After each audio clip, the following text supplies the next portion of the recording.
Udaipur and Maharana Pratap Horticultural University, Karnal. Before beginning the program, I would like to tell our participants about the organizers of this program. So, Just Agriculture is India's largest agri-professional platform with more than 7.0 lakhs readers across the world. It offers a prodigious platform for the researchers, students, scientists, and other agricultural professionals to share about their latest agri innovations. First issue of the magazine was launched on 5th September 2020, and a number of volumes has been already published. On the other hand, Agro-Environmental Education and Farmers Welfare Society aims at enhancing the livelihood opportunities for more than 1 million farm households in the country. They both are amongst the largest networks of agriculture and allied sector professionals in the country right now.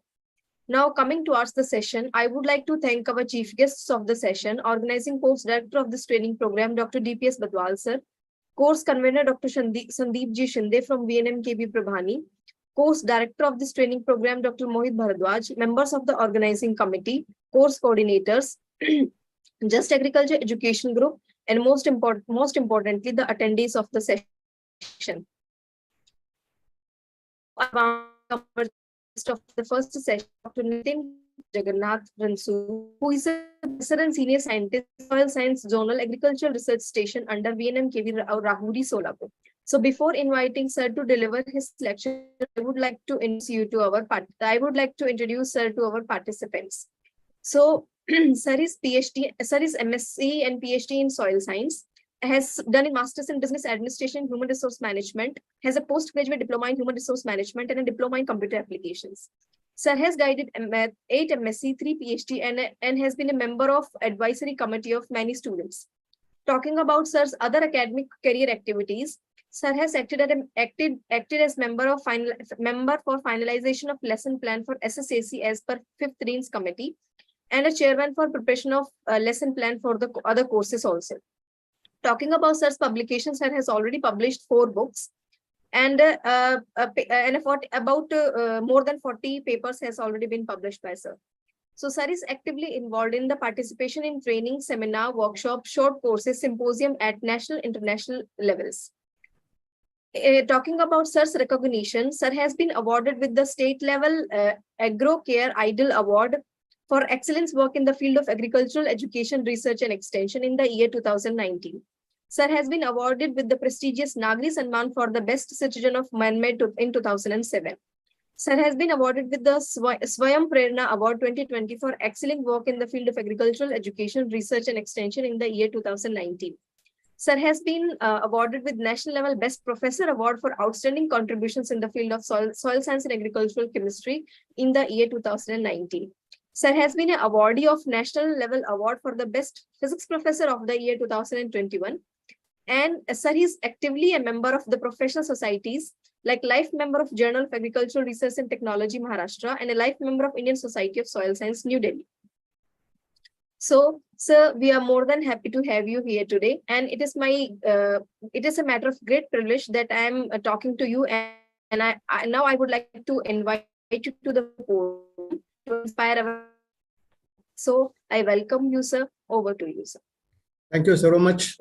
Am I audible? Am I audible? Yes, sir. Thank you very much for the introduction. Yes. Just I will, without wasting time, I will share the screen so that we can start the topic. Okay. Okay, sir.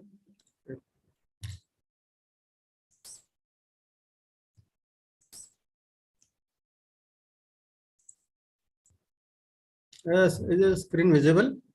Yeah, it is visible, sir. Completely visible. Sir. Okay. So can you just put it in slideshow mode, sir? Yeah, definitely. I will put it on the Okay, slideshow. Okay, sir. Over to you, sir. Okay, is that okay? It is fine, sir. It is fine. Okay. Good evening to all of you. Myself, Dr. Nitin Kumar Ranshur. I'm working as a chief scientist and associate director of research at a zonal agriculture research station that is working under the Mahatma Phule Krishi Vidyapit Rahuri. And this research station is situated at the Solapur in Maharashtra state.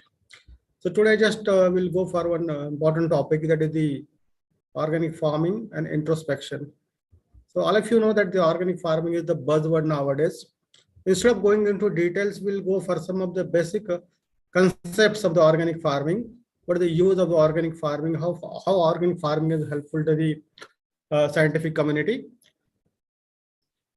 We will have a general discussion, basic discussion. We will not go into detail because this topic is very vast. So I will try to cover some of the important aspects of the organic farming. So when we say organic farming is nothing but as part of the sustainable agriculture. So all of you know, we are using this word sustainable agriculture. What is the meaning of the sustainable agriculture? Sustainable agriculture says it is the system that helps to attain the goal of sustainable development. Means when we talk in terms of the agriculture, we are talking in terms of the development. Now this word sustainable, it is derived from two important words. It is Latin, sus or sus means below and terrain means to hold. So meaning of this sustainable is existence, maintenance, long-term support or permanence. Means whatever we are doing in case of the agriculture at the sustainable part, we have to go for existence. Our agriculture should go for existence for so many years. We have to maintain the production, productivity, fertility for long-term support and as well as the permanence. So this is the general meaning of the sustainable agriculture. But as far as the agriculture word and sustainable word, when we correlate together, what the sustainability in agriculture means. Now it says that farming systems that are capable of maintaining productivity and usefulness to society indefinitely. So this is the meaning of sustainability in agriculture. Means what we are talking about the system. Which system? The farming system. And that farming system are capable. In what way it is capable? Maintaining the productivity. We have to maintain the productivity of the soil. And in addition to that, we have to see the usefulness of that agriculture to the society indefinitely. Means it should not fall short.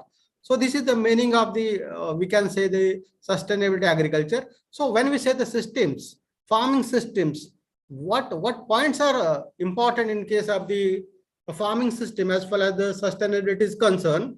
So first part is the conservation of the resources. We must know that the resources are very limited and we have to conserve them properly. Second part is support to the society. Means when we go for the agriculture, we have to grow the food, and this food is going to support the society in many ways. In case of the nutrition, in case of the livelihood, in case of the increasing the socio-economic status, then compete commercially. Means our agriculture should compete commercially with other businesses. And very important part is it should be environment friendly. Means while going for the agriculture, while going for the sustainability agriculture, we have to say that it should be environmental friendly. Means environment should not be deteriorated under any condition as far as the sustainability agriculture is concerned. You should understand that sustainability is a part of the organic farming. Now, the sustainable agriculture, it is defined by the FAO, that is Food and Agriculture Organization, in a very simple way. What FAO says, sustainable agriculture is the successful management of the resources. So understand the meaning management is very important. What we are doing is the successful management of the resources. So definition of the management is efficient utilization of the resources itself. Means management itself define efficient utilization of the resources. While sustainable agriculture says that successful management of the resources of agriculture. First part, we have to manage the resources in successful manner. To satisfy the changing human needs. We know the day by day the human needs are changing. And we have to satisfy all the human needs in terms of the food, nutrition, security, etc. So we have to satisfy the changing human needs. While doing this, what is important? Maintaining or enhancing the quality of the environment. Means while going for the agriculture, we have to maintain the environment.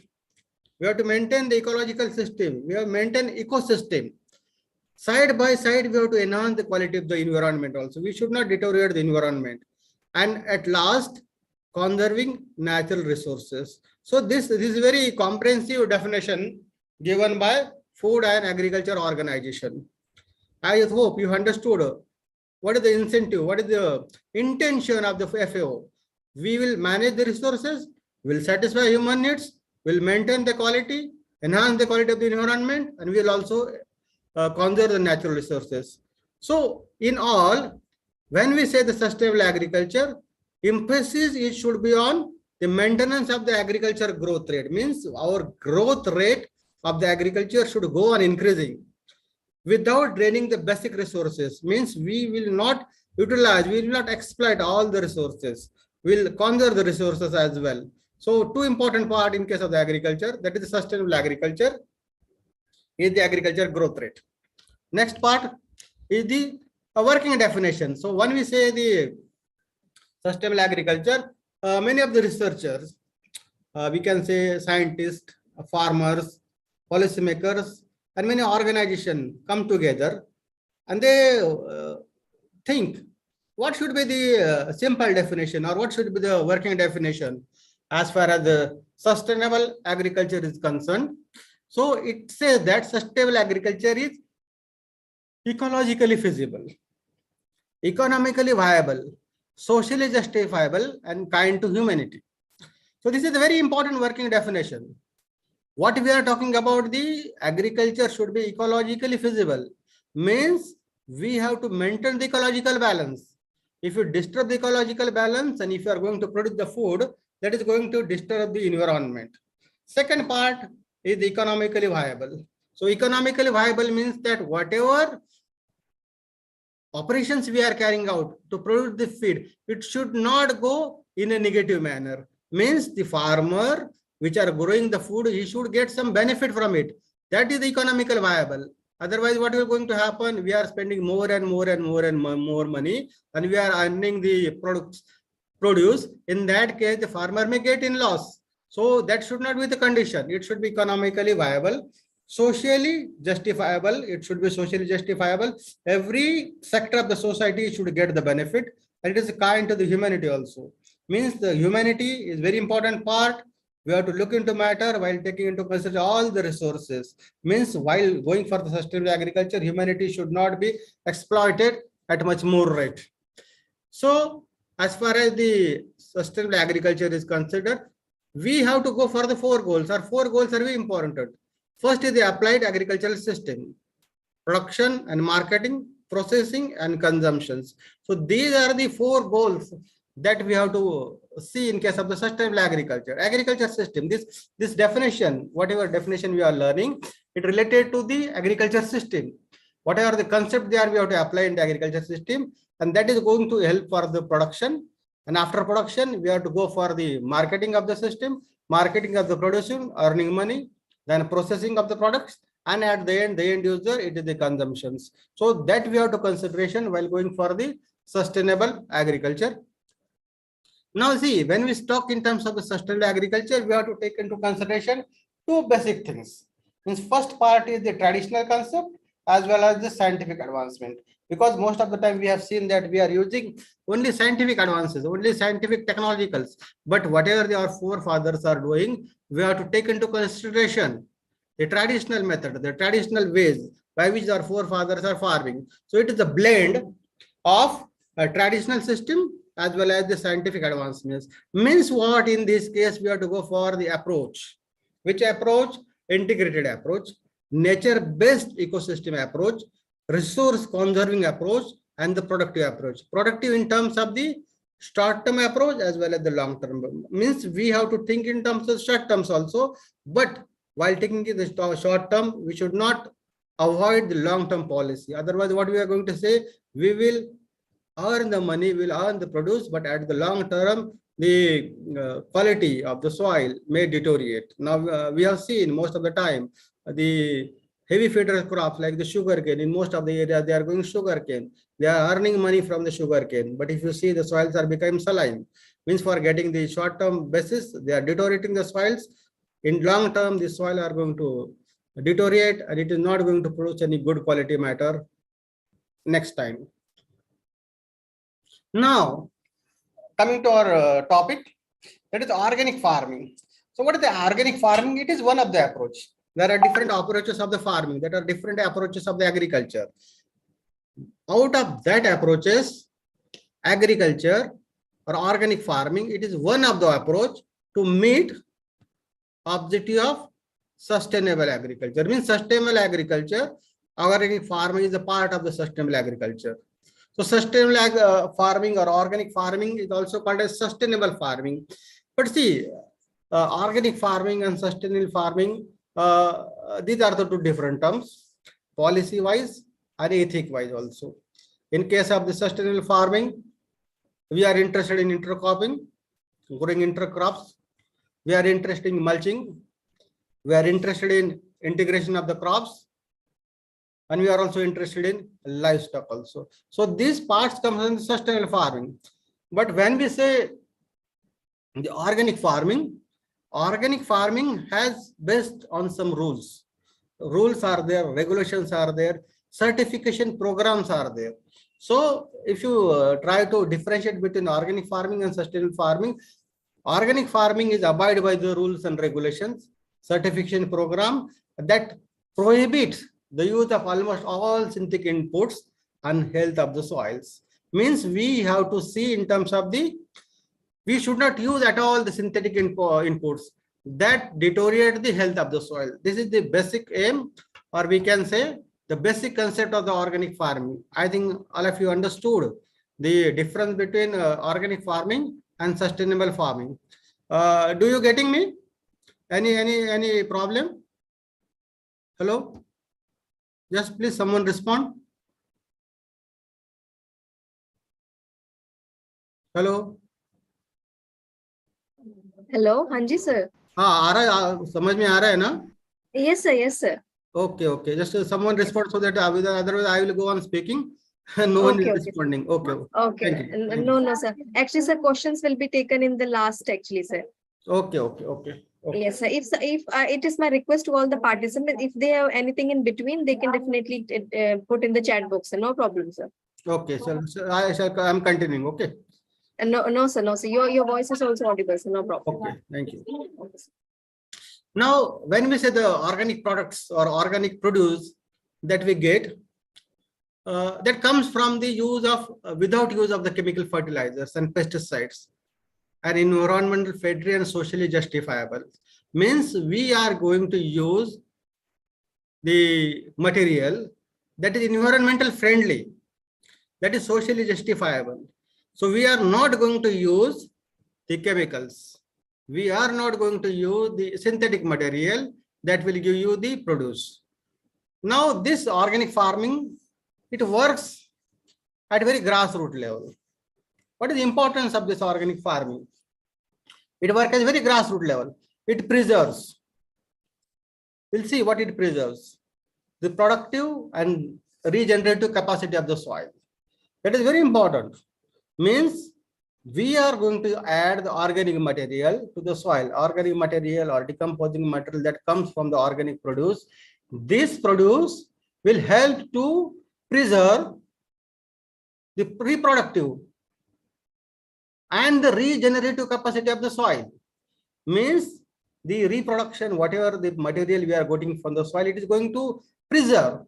The soil is going to regenerate. If you are not going to add the organic matter to the soil is going to become a dead soil, because this organic matter plays very important role. As we know, it plays very important role for the nutrition, it very important role for the physical property, it plays very important role for the microbial population. And this microbial population, as we all know, it is helpful for the nutrient release, decomposition and degradation of the organic material. And this will be organic material or organic produce that we are going to add, it is going to preserve this. This is going to be helpful for the plant nutrition. This is going to helpful for the soil management. And this organic farming, it is also helpful for the soil management and production of the nutritious food that is very rich nutrients food, we can say. that is pest and disease free. This is the main aim or motto of the organic farming. So preservation is important, reproduction is important, regeneration is important, then nutrition is important, soil management is important, and at the end user is that we get the good nutritious food. Up till now, this is the concept. But what is happening up till now? Since last so many years, we are following the non-sustainable agriculture. We are using the, so someone has raised the hand, we'll discuss later on. The farming being practiced last 5 decades, that is called a non-sustainable. So non-sustainable means what? High production without much concern of the ecology. This is related to the what we can say the non-sustainable agriculture. Non-sustainable agriculture has the this is important. This concept goes for the only production. They only want the material. They only want the more and more production, but they are not concerned with the ecology. So this non-sustainable agriculture has the adverse effect. It has adverse effect on the farm.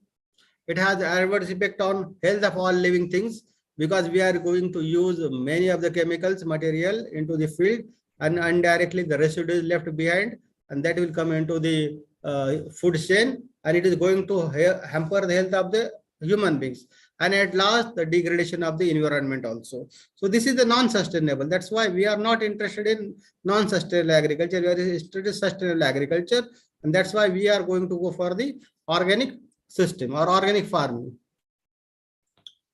So now next comes the application of the technology, particularly in terms of the use of chemical fertilizer and pesticides, because most of the time in non-sustainable agriculture, we are going to use the different technologies, and we are using lots of chemical fertilizers and pesticides. So what is the effect of this non-sustainable agriculture?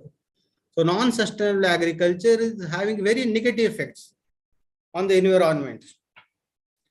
So it may have the soil erosion, it may have water shortages, it may have salinization or salination. So we know, we'll not go into details regarding, because there are say 3 different types of the effect can be, negative effects can be studied on the physical properties. What are the effect on the physical properties? For example, bulk density, water holding capacity, etc. What is the effect of this non-sustainable agriculture on the chemical properties, means pH, electrical conductivity, nutrient availability.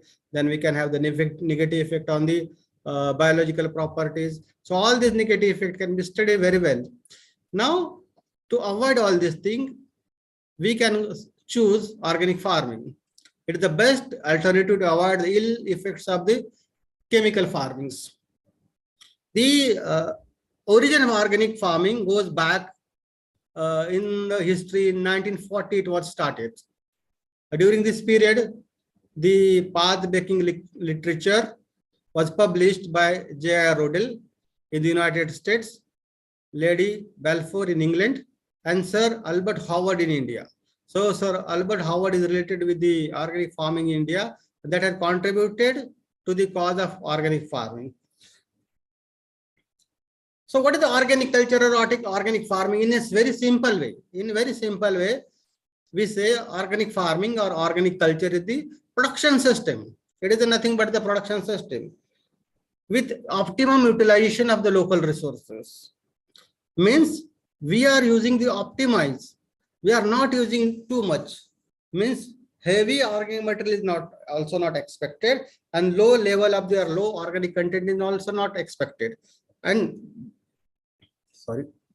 this material should come from the local resources. Means the local resources material can be used. Otherwise, if you are going to bring it from the far away places or from the different places, then the transport cost will increase and you will have the less monetary returns. So we have to take into consideration the production system with optimum utilization of local resources. Means we'll go for optimization and as well as the utilization of the local resources. These are the 2 basic concepts of the organic farming, and we can say the organic culture. Now, lots of definitions are there in case of the organic farming, but we do not have any comprehensive definition. But some of the work that has been work on the organic farming. So, for example, most of the organic farmers or organic consumers expect that organic farming method should include natural, that is not chemical growth, and production methods such as crop rotations, mechanical cultivations, animal manures, green manures, and integrated pest management. This is the concept. This is the demand from the most of the person dealing with the organic matter. But in 1918, the USDA released a landmark report on organic farming. This was one of the important reports of the organic farming, and it defined, that report defined organic farming. USDA defined production systems.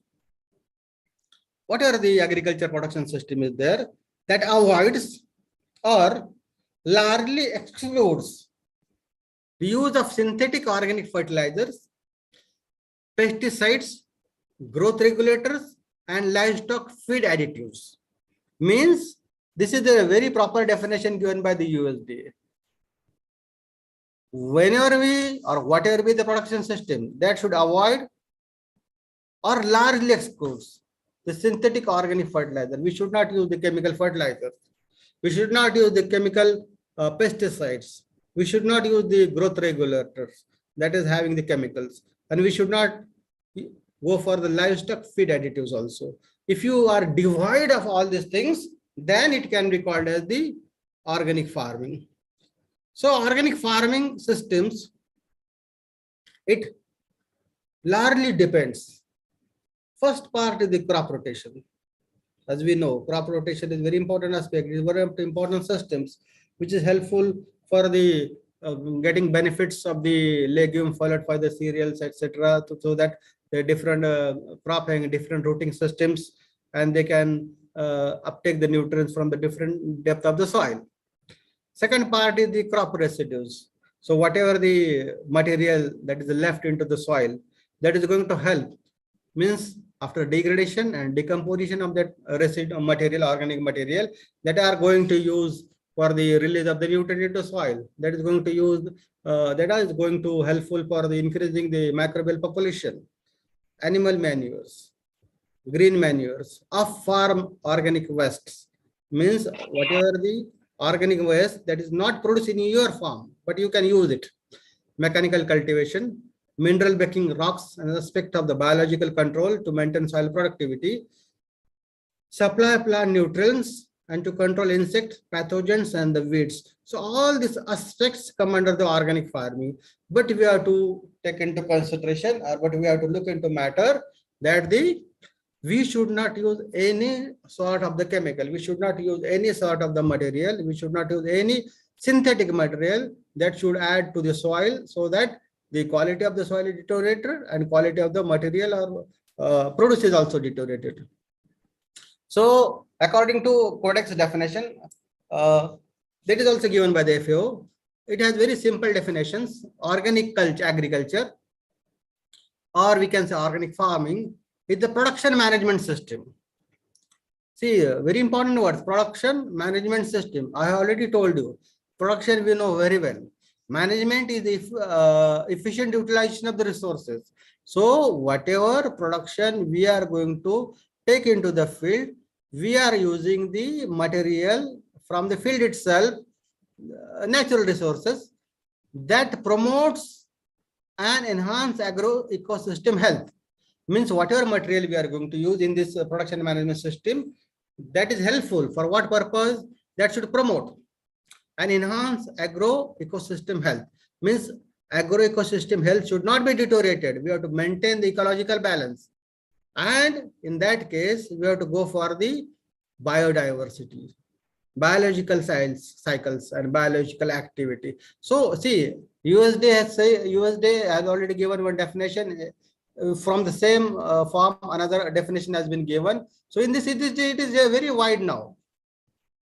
It talks in terms of the biodiversity. It talks in terms of the biocycles. It talks in terms of the biological activity. It talks of the agro ecosystem health. So these are all related to the organic culture or inorganic. Sustainable agriculture. We are not going to consider in this case. Now emphasizes what this organic agriculture or this what definition emphasizes. This definition emphasizes the use of management practices in preference to the use of farm inputs, regional conditions, and locally adapted systems. So you should understand, in this case, we are going to use the produce or product that we get from our own field itself or from the region where it is locally adopted. And we are going to bring that material and we are going to use into our field itself. On-farm agronomic, biological, and mechanical methods as opposed to using synthetic material to fulfill any specific function within system. That means we are going to use the agronomic farming system, biological systems, and the mechanical methods. But that should be from farm itself. We have not to bring the material from the outside so that the system will be spoiled. So this is the relation of the definition given by the FAO. Now, organic farming, we know our organic farming already discussed. We already discussed it is the form of the agriculture. Now it depends on various aspects. We already seen or heard about that. It depends upon the crop rotation. We must go for the crop rotation in case of the organic farming. We must depend on the green manuring. We must depend on the composting. We must depend upon biological pest control. We are not going to use any chemical for controlling the pest. Organically approved pesticides applications means that pesticides we are going to use that has been approved by the government agency and that is organically approved. Then mechanical cultivation to maintain soil productivity. Control of the pests, excluding or strictly limiting use of synthetic fertilizers, synthetic pesticides, plant growth regulators, livestock in antibiotics, food additives, and genetically modified organisms. So these are all terms that are related to the organic farming. So organic agriculture methods are internationally regulated. So we know that this concept comes from very different nations, or India is also following the concept, but it has been regulated by internationally regulated and legally enforced by many nations, based in large part of the standards set by the International Federation of Organic Agriculture Movement, that is called as IFOAM, an international umbrella organization for organic organization that is establishment in 1972. This IFOM is regulating the organic system in all over the world. Now, this IFOM also defined the organic farming. The definition given by the organic farming in case of the IFOM is the organic agriculture is a production system that sustains the health of the soil, ecosystem, as well as the people. Now see, if we already seen three definitions. We have seen the definition of USDA, we have seen the definition of the codex. Now this IFOM have defined. This also consider it as the production system. Earlier we have seen the management of the production system. Now it is saying that it is a production system that sustains the health of the soil. Now here the priority is given to the health of the soil. Physical health, chemical health, biological health, all the systems, we have to go for the maintaining health of the soils. There are different indicators, quality parameters. Then we have to take into consideration the ecosystems also. Means ecosystem we have to take into consideration. And last and the end user is the people. Means this health of the soil, if it is not properly maintained, the ecosystem it is not properly maintained by organic culture, then definitely it is going to hamper the health of the people. These are the three important concepts that is given by the IFOM definitions. Now this, it depends on ecological process. It relies, its emphasis on ecological process, different ecological processes, biodiversity, and cycles adapted to the local conditions, rather than the use of inputs with adverse effects. So see, we have to go for the ecological processes, maintaining or balancing ecological processes. We have to take into consideration the biodiversity and cycles adapted to the local conditions. Means if you are staying in particular regions, you have to see the agroclimatic zone of that particular area, and accordingly what material is available with you, that you have to use for the organic farming. You should not use the material or input that have the adverse effect, or we should not bring the material from the outside that is going to hamper the concept of the organic farming. So organic agriculture combines, very important part is the traditional. Means we are going to use for the traditional also, traditional methods, innovations, new technologies that are developed, and science to benefit the shared environment and promote fair relationship and a good quality of life for all involved. So see, we are using the all the methods. We are going to use the traditionals, we are going to use the innovations, recent innovations, and also we are going to use the scientific technologies that is going to help the environment, and this is going to maintain the fair relationship between the quality of the life for all those, means in case of the farmers, in case of the soil, in case of the plant, everywhere it have the fair relationships. Now, very important part of the organic farming is the principles. So as we know, every concept or every technology, it is based on some principles. If principles are not there, then that system is going to collapse. So in case of the organic farming also, we have some important principles. So that principle we have to take into considerations. The principle of organic agriculture serves to inspire the organic movement in its full diversity. We have to go for the organic movement and we have to use the full diversity. These principles will form the roots from which organic agriculture grows and develops. They express the contribution that organic agriculture can make to the world and a vision to improve all agriculture in the global context. So this is the basic principles. Unless and until we know the principles, we cannot go for the organic farming. Not only in organic farming, in every human, everyday life, day-to-day life, we have to go for working with the principles. If you are not going to follow the principles, then definitely the system is going to be collapsed. So same thing happens in case of the organic farming or sustainable agriculture also. There are some definite principles that we are going to study. So first part is the principle of the health.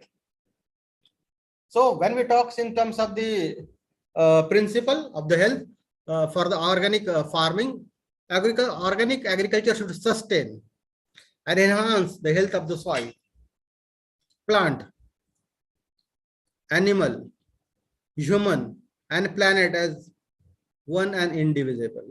So going for the organic farming, we have very important concept is that of the health. Health in terms of the soils also. We have to look in terms of the whether the health of the soil is degraded or not, whether the soil has become saline or whether the soil has become alkaline or whether the soil has become any other disease, pest or wilting soil. Every concept of the soil we have to consider. We have to see the physical, chemical and biological properties. Different index will consider for health of the soil. We have to see the health of the plant also. We should not add the material to the soil that has either deficiency or a toxicity or any attack of the pest and diseases. Then we have to talk in terms of the animal also. While going for the organic farming, we have to take into consideration the animals.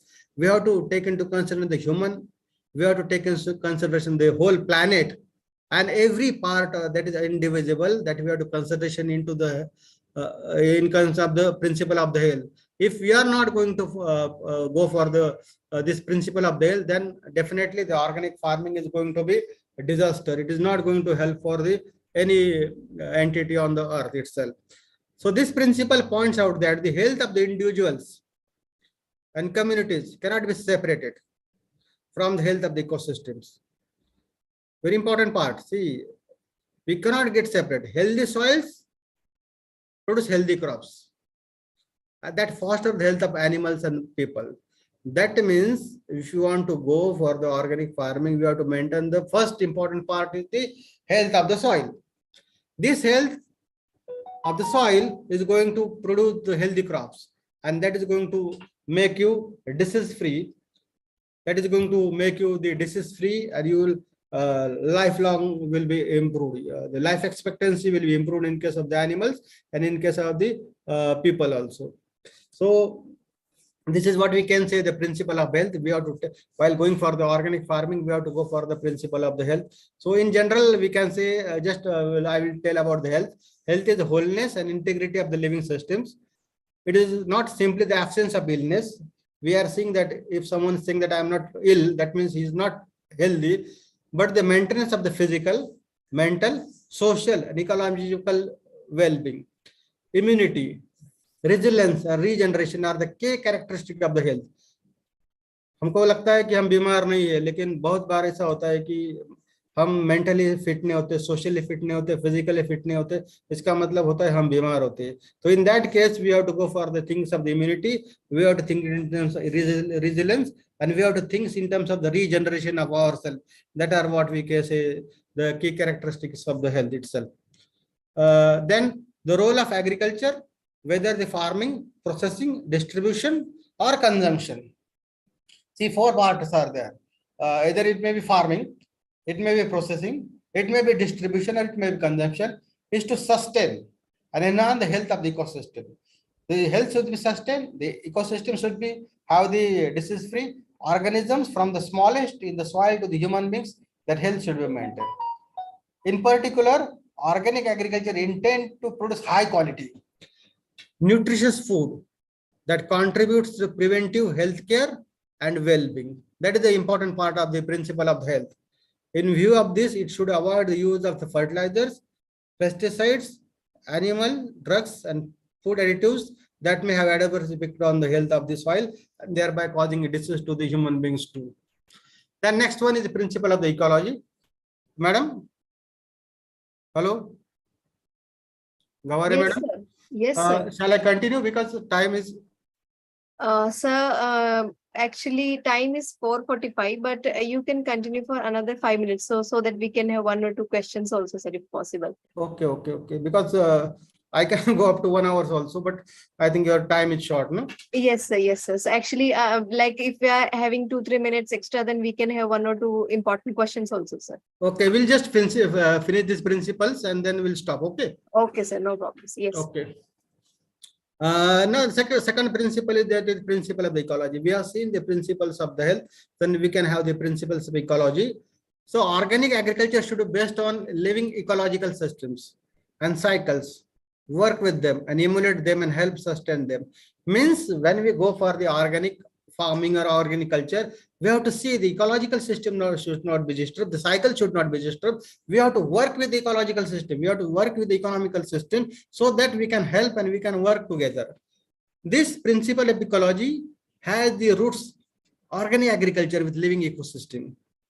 It states that the production is to based on ecological process and recyclings. Means whatever material we are removing from the soil, we have to add it to the soil also. Recycling should be very important so that the ecosystem will not be disturbed. So nourishment and well-being are achieved through the ecology of the specific production environment. For example, in the case of the crops, this is living soils. For animal, it is the farm ecosystems. For fish, marine organisms, the aquatic environment.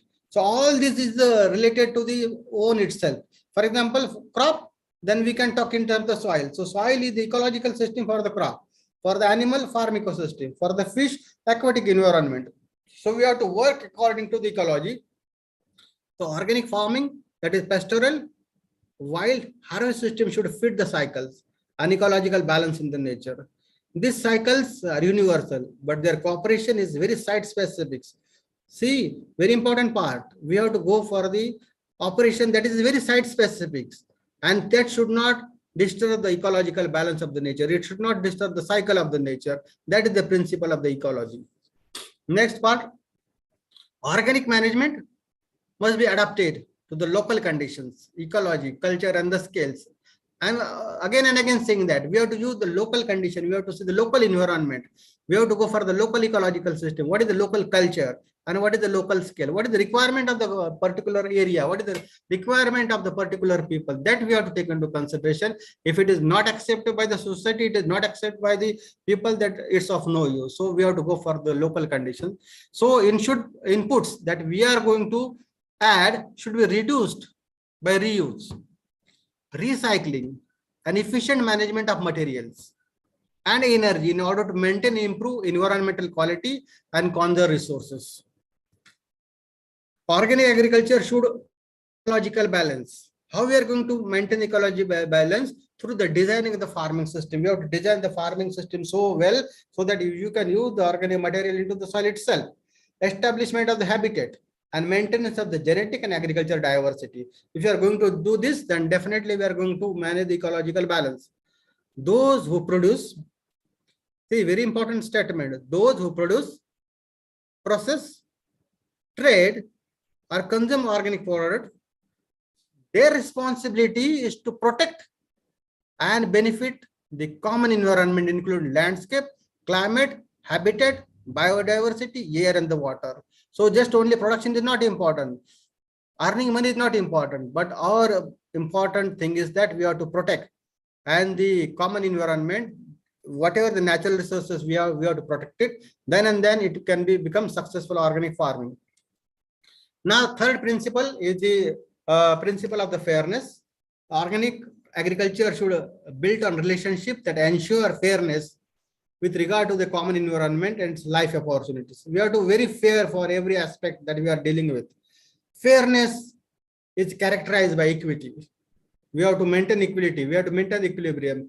We have to go for respects, justice, and stewardship of the shared world, both among people and their relation to other living beings. So if you are not going to fair with each other, then this concept is not going to be fulfilled. This principle emphasizes that those involved in organic agriculture should conduct human relationships in a manner that ensures fairness at all levels and to all parties. That means the farmers have a relation with the workers, they have a relation with the processors, they have a relation with the distributors, trades, and the consumers. All this should have fair relationship with them. No one should cheat to other. That is the principle of the fairness. So, for example, whatever we are saying, the most of the time the farmers are selling the products, the dealers are taking the produce in a very low cost, and they are selling the produce in the market at a very high cost. And the farmers who is producing the crop for whole the year is not getting that much money. That means this system is not going to fair, because the producer is getting less marketing, less money, and the trader is getting the more money. That is not allowed in case of the organic farming principles of fairness. Organic agriculture should provide everyone involved in the good quality of the life that contribute to food sovereignty and reduction in the poverty. That is our aim. That is not for this fairness is not applicable in case of organic farming. In general life also, we have to go for the good quality of the life. We have to contribute to the food sovereignty, and we have to go for the reduction of poverty at the national level as well as international levels. It should aim to produce a sufficient supply of good quality food and other products. So this is the principle of the fairness. This principle insists that animals should be provided with conditions and opportunity of life in accordance with their physiology, natural behavior, and the well-being. We are using lots of the animal in case of the agriculture industry. So we have to provide all the feed, fodder, everything that is required by the animals. They have to go for the condition, opportunities of their life also. There, what is the physiology? What is the conditions? If any organism or animal is not feeling well, we have to go for their treatment at a very early stage, so that the animals or organisms are not going to be deteriorate of the health. So we have to go for natural behavior. So natural and environmental resources that are used for the production and consumption should be managed in a way that is socially and ecologically justifiable. That is very important. We have to think it of the social, not only ecological, and social and ecological, and should be held in trust for future generations. What we are going to do, it is going to helpful for the future generations. Hence, this principle of fairness applied in that case. Fairness requires system production, distribution, and trade that are open. It should not be hidden one. Everything is should be open, equitable, and account for the real environmental and the social cost. So these are the concept that comes under the principle of the fairness. Last one is the principle of the care. Organic agriculture should be managed in precautionary and responsible manner to protect the health and well-being of current and future generation and the environment. It should have a living and dynamic system that respond to internal, external demands and the conditions. We have to think what are the external demands, what are the internal demands, and what are the conditions that are required for the organic farming. Practitioners of organic agriculture can enhance efficiency and increase productivity, but this should not be at the risk of the geopolitical health and well-being of the human beings. Consequently, new technologies need to be assessed, and existing methods that we are adopting nowadays should be reviewed. This principle states that precautions and responsibility are the key concerns in management, development, and technology choices in organic agriculture. Science is necessary to ensure that organic agriculture is having healthy, safe, and based systems. We have to, when we talk in terms of the science, we'll say that it should be healthy, it should be safety, it should be ecological sound. However, scientific knowledge alone is not sufficient. What is sufficient is the practical experience, accumulated wisdoms, and traditional and indigenous knowledge offer valid solutions tested by the time. So unless and until we have sufficient experience, accumulated wisdom, traditional indigenous knowledge, we cannot go for a solution that will tested by the time.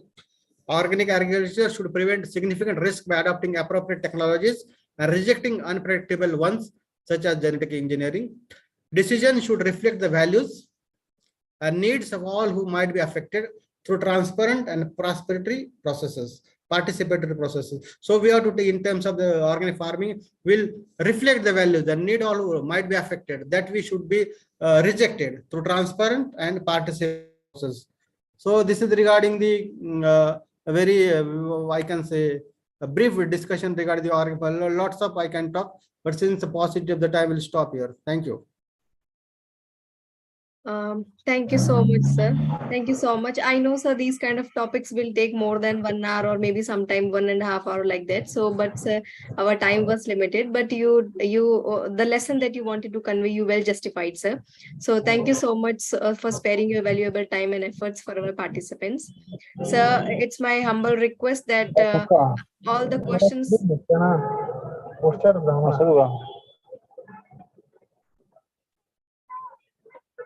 So, sir, actually, all the questions that our participants will be having, we will be dealing with your email, because sir, now already our next guest has joined for the session. So I think we will not be able to take the questions. So we are extremely sorry for that, sir. And the questions that our participants will be having, we will be dealing you with through your email address, sir. I hope that's fine, sir. Thank you very much. Thank you very much. Thank you very much for giving me opportunity to talk with you. Thank you very much. Thank you so much, sir. Thank you so much. Have a nice day. Thank you. Thank you, sir.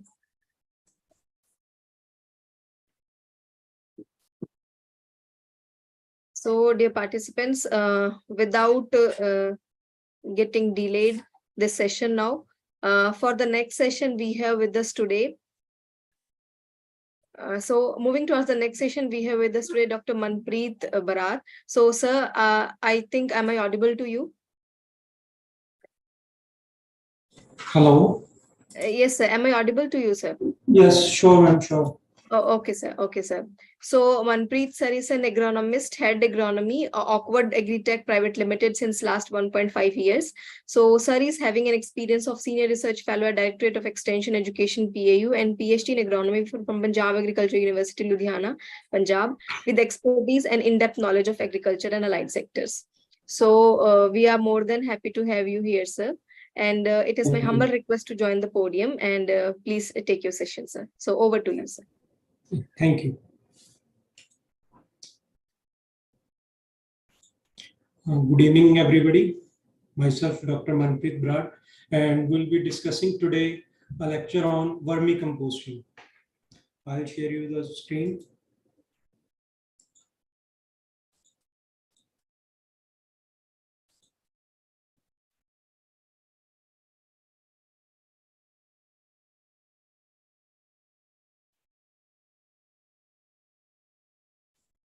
Is my screen available to all? Yes, sir. It is visible, sir. Okay, thank you. So we'll talk about vermicomposting, what basically vermicomposting is and how is it prepared, what are the requirements and what are the benefits and how is it used in the farm.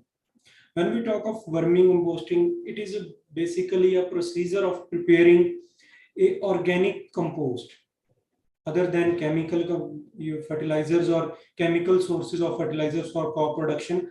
Vermicomposting is a organic source of fertilizer to the crop. And when we talk of vermicompost, it is basically organic compost prepared with the use of earthworms. Earthworms are used for preparation of this compost, and also there is a specific breed, or we can say that earthworm which are used, that is Senia fetida. First of all, we'll talk of vermicomposting. It is the method of preparing enriched sir. compost with the use of earthworms. Excuse me, sir. Hanji? Sir, can you please put it on slideshow mode, sir? Yeah, sure. Okay, sir. Is it okay? Yeah, sir, it is fine, sir. Please continue, sir. Vermicompost is preparing enriched compost with the use of earthworms. So what we do here, we recycle the agricultural waste and produce a good quality compost. Earthworms, they consume the biomass which we are using in preparation of vermicompost. इसमें होता है क्या है कि vermicompost we take say paddy straw, cow dung, or also it is prepared from weeds like Parthenium. Also research is going on preparation of compost, vermicompost from Parthenium weeds or autumn season leaf falls, and also other things from which vermicompost is prepared. And these things are used in which earthworms are reared, and earthworms multiply at a very high rate, that is 3 times of their population. They multiply in this compost, and they produce a worm cast which is called a black gold. Vermicompost is also known as black gold. This cast which they produce is rich in nutrients, growth promoting substances, and many other soil microflora and fauna which produce the certain pathogens, or which are reduce the certain pathogens to affect the crop. Second is vermicompost is basically a stable fine, it's very granular. इसको जब हम तैयार करते हैं, prepare होगा, आगे हम बात करेंगे, तो उसके बाद इसको सीव करके प्रिपेयर किया जाता है जिससे अर्थवर्म्स ऊपर रह जाते हैं, and vermicompost it goes down through the sieve. It is highly useful in raising seedlings. Most of you have seen that in organic compost it is commonly used in our nurseries to rear the seedlings or raise the crop production in poly houses or in nursery plants. It is used and it is highly beneficial over there. What are the materials required for preparation of vermicompost? As I told earlier, a paddy straw, I gave the example. The materials include crop residues. Isme we can include paddy straw, wheat straw, like also Parthenium weed, also others like sugarcane trash is also used, and other also like autumn season leaf fall, which fall, they are also used for preparation of this compost. Second, wheat biomass, vegetable waste, kitchen waste is also highly used in preparation of vermicompost. Then leaf litter, as I told. Then hotel refuse, कोई भी kitchen का waste या कोई refuse है वो use होता है. Then waste from agro industries. Agro industries के जो bioproducts होते हैं, waste होते हैं, they are also used. Then biodegradable portion of urban and rural waste. Urban और rural का organic waste जो biodegradable है वो use किया जाता है. As I told earlier, a species of earthworms, basically a red earthworms, Ecenia fetida. It is most commonly used. There are other 2 species, that is Eudrilus eugene and Perinix excavatus. But most commonly used species is red earthworm, Ecenia fetida. They are preferred because they have high multiplication rate. As I told, they convert about 3 times, they multiply 3 times of their population. Like if we have inserted or we have given that 1 kg earthworms in a single bed, they become into a 3 kg. They multiply 3 times and transfer the organic matter into vermicompost. It takes about 45 to 50 days to convert into the vermicompost. Since this species is a surface feeder, it converts organic material into vermicompost from top. This point is very important because when we will be making vermicompost, where the bed which we are using, the height should be 1 to 2 feet, because this species is a surface feeder and they make healthy compost in 1 to 2 feet depth only. If the depth of vermicompost bed is more than 1 to 2 feet, the earthworms go deeper and they do not make compost. These are certain important characteristics like how is the body weight, body length, maturity 50 to 55 days old, conversion rate, and also used in how much the day usage is there. Then why worms need, what worms need? इनको क्या चाहिए होता है कि earthworms को क्या क्या चाहिए? दे चाहिए, इनको चाहिए तो basic things जैसे first of all a hospitable living environment, usually called bedding. एक proper 6 by 3 का या 12 by 4 feet का हम बेड तैयार करते हैं, उसमें क्या आता है, लेंथ बेड की हम 6 फीट से लेके 12 या जाने को 25 फीट तक भी ले जा सकते हैं, but the breath we just prefer 3 to 4 feet because while standing it is easy to mix the compost or do practice with the hands within the 3 feet breadth. Then they need a good food source, then adequate moisture is very important for earthworms. We need to sprinkle water at regular intervals on our vermicompost bed. Then it is adequate aeration. When you are preparing vermicompost, it should be taken care that it should not be in open, it should be in a covered shed, and also it should be protected from sun as well as rain, because these earthworms respire through skin and they die under sun, or also the rain is harmful for them. Then protection from temperature extremes, as I told about you about sun. Then what are the types of vermicomposting? Types of vermicomposting are basically two types, small scale as well as large scale. That this depends on amount of production, आपकी vermicompost production कितनी है, या composting structure किस तरह का है आपके पास, जो आपकी infrastructure है वो कितना है आपके पास एरिया बनाने के लिए. For small scale vermicompost is done to meet the personal requirements, small nursery requirements or just kitchen garden requirements, and you can harvest 5 to 10 tons of vermicompost annually. Whereas large scale vermicompost is done on commercial scales. There are many people doing commercial scale vermicomposting, and it produces large quantity of organic waste, compost with 50 to 100 tons production of annual. Then there are two basic methods of preparation of vermicompost. One is bed method and another one is pit method. As you can see in the picture below, the first method is a bed method. इसमें हम क्या करते हैं, we take 6 into 2, 6 feet length, 2 feet breadth. This can be increased into 2, 3 or 4 feet also, but not more than that, because it will be difficult for you to shuffle the layers of the compost bedding. And then 2 feet is height. As I said कि height इससे ज्यादा नहीं होनी चाहिए, क्योंकि फिर vermi compost तैयार नहीं होती, क्योंकि ये सरफेस फीडर हमारी स्पीशीज जो यूज करते हैं ये नीचे चली जाएगी, फिर ये कंपोस्ट नहीं तैयार कर पाएगी. This method is very easy to maintain and practice. ये सबसे कॉमन मेथड है बेड का, प्रैक्टिस करना और मेंटेन करना इजी है. दूसरा हमारा आता है pit method. You can see in the picture below. Pits तैयार कर लिए जाते हैं, एक खड्डे तरह बना लिए जाते हैं जिसमें हम इसको प्रिपेयर करते हैं. ओपन बेड नहीं है ये. It is a dimension of 5 into 5 into 3. The unit is covered with thatch grass. Thatch grass के साथ कवर कर देते हैं इसको, या कोई अगर लोकल अवेलेबल मटेरियल हो तो इसमें क्या होता है कि मॉइस्चर मेंटेन रखना होता है. दूसरा, it is not preferred, this method is not preferred due to poor aeration, water logging at bottom and more cost of production. इन दोनों मेथड्स में यही फर्क है कि हमारा सबसे mostly common practice method bed method है, क्योंकि वो खुले में आपने बेड तैयार किया हुआ है शीट, पॉलीथीन शीट या ग्रीन टेराकॉल शीट यूज करके. उसमें क्या है कि अगर कोई वाटर लॉगिंग या कोई चांसेस होते हैं तो वाटर निकल जाता है. इसमें क्या है, जबकि पिट में वो कवर्ड एरिया अपना चारों तरफ से वॉल्स हैं, तो वाटर लॉगिंग कंडीशंस आ जाती हैं बॉटम पे, जिससे वो उसकी क्वालिटी मेंटेन नहीं होती. एरिएशन में भी प्रॉब्लम आती है क्योंकि खुला नहीं है, and more cost of production भी ज्यादा आती है क्योंकि आपको बेडिंग बनानी पड़ेगी, वॉल्स बनानी पड़ेंगी. उसमें क्या है, ऑन पक्का floor you just make a bed and on a polythene sheet. Then this is a process of vermicompost. कितने दिनों में तैयार होता है? बेसिकली ये 40-45 दिनों में 50 दिनों तक तैयार हो जाता है. इसको करते कैसे हैं? सबसे पहले वर्मिंगकम्पोस्ट यूनिट है जो हमारी, वो cool, moist and shady place पे होनी चाहिए. क्यों? क्योंकि वही अर्थवॉर्म्स को सन की रेज नहीं लगनी चाहिए, गर्मी नहीं होनी चाहिए, मॉइस्ट होनी चाहिए place, moisture is very important, and shady place होनी चाहिए. दूसरा, cow dung and chopped dry leaf vegetable materials are mixed in proportion of 3:1 and are kept for partial decomposition for 15 to 20 days.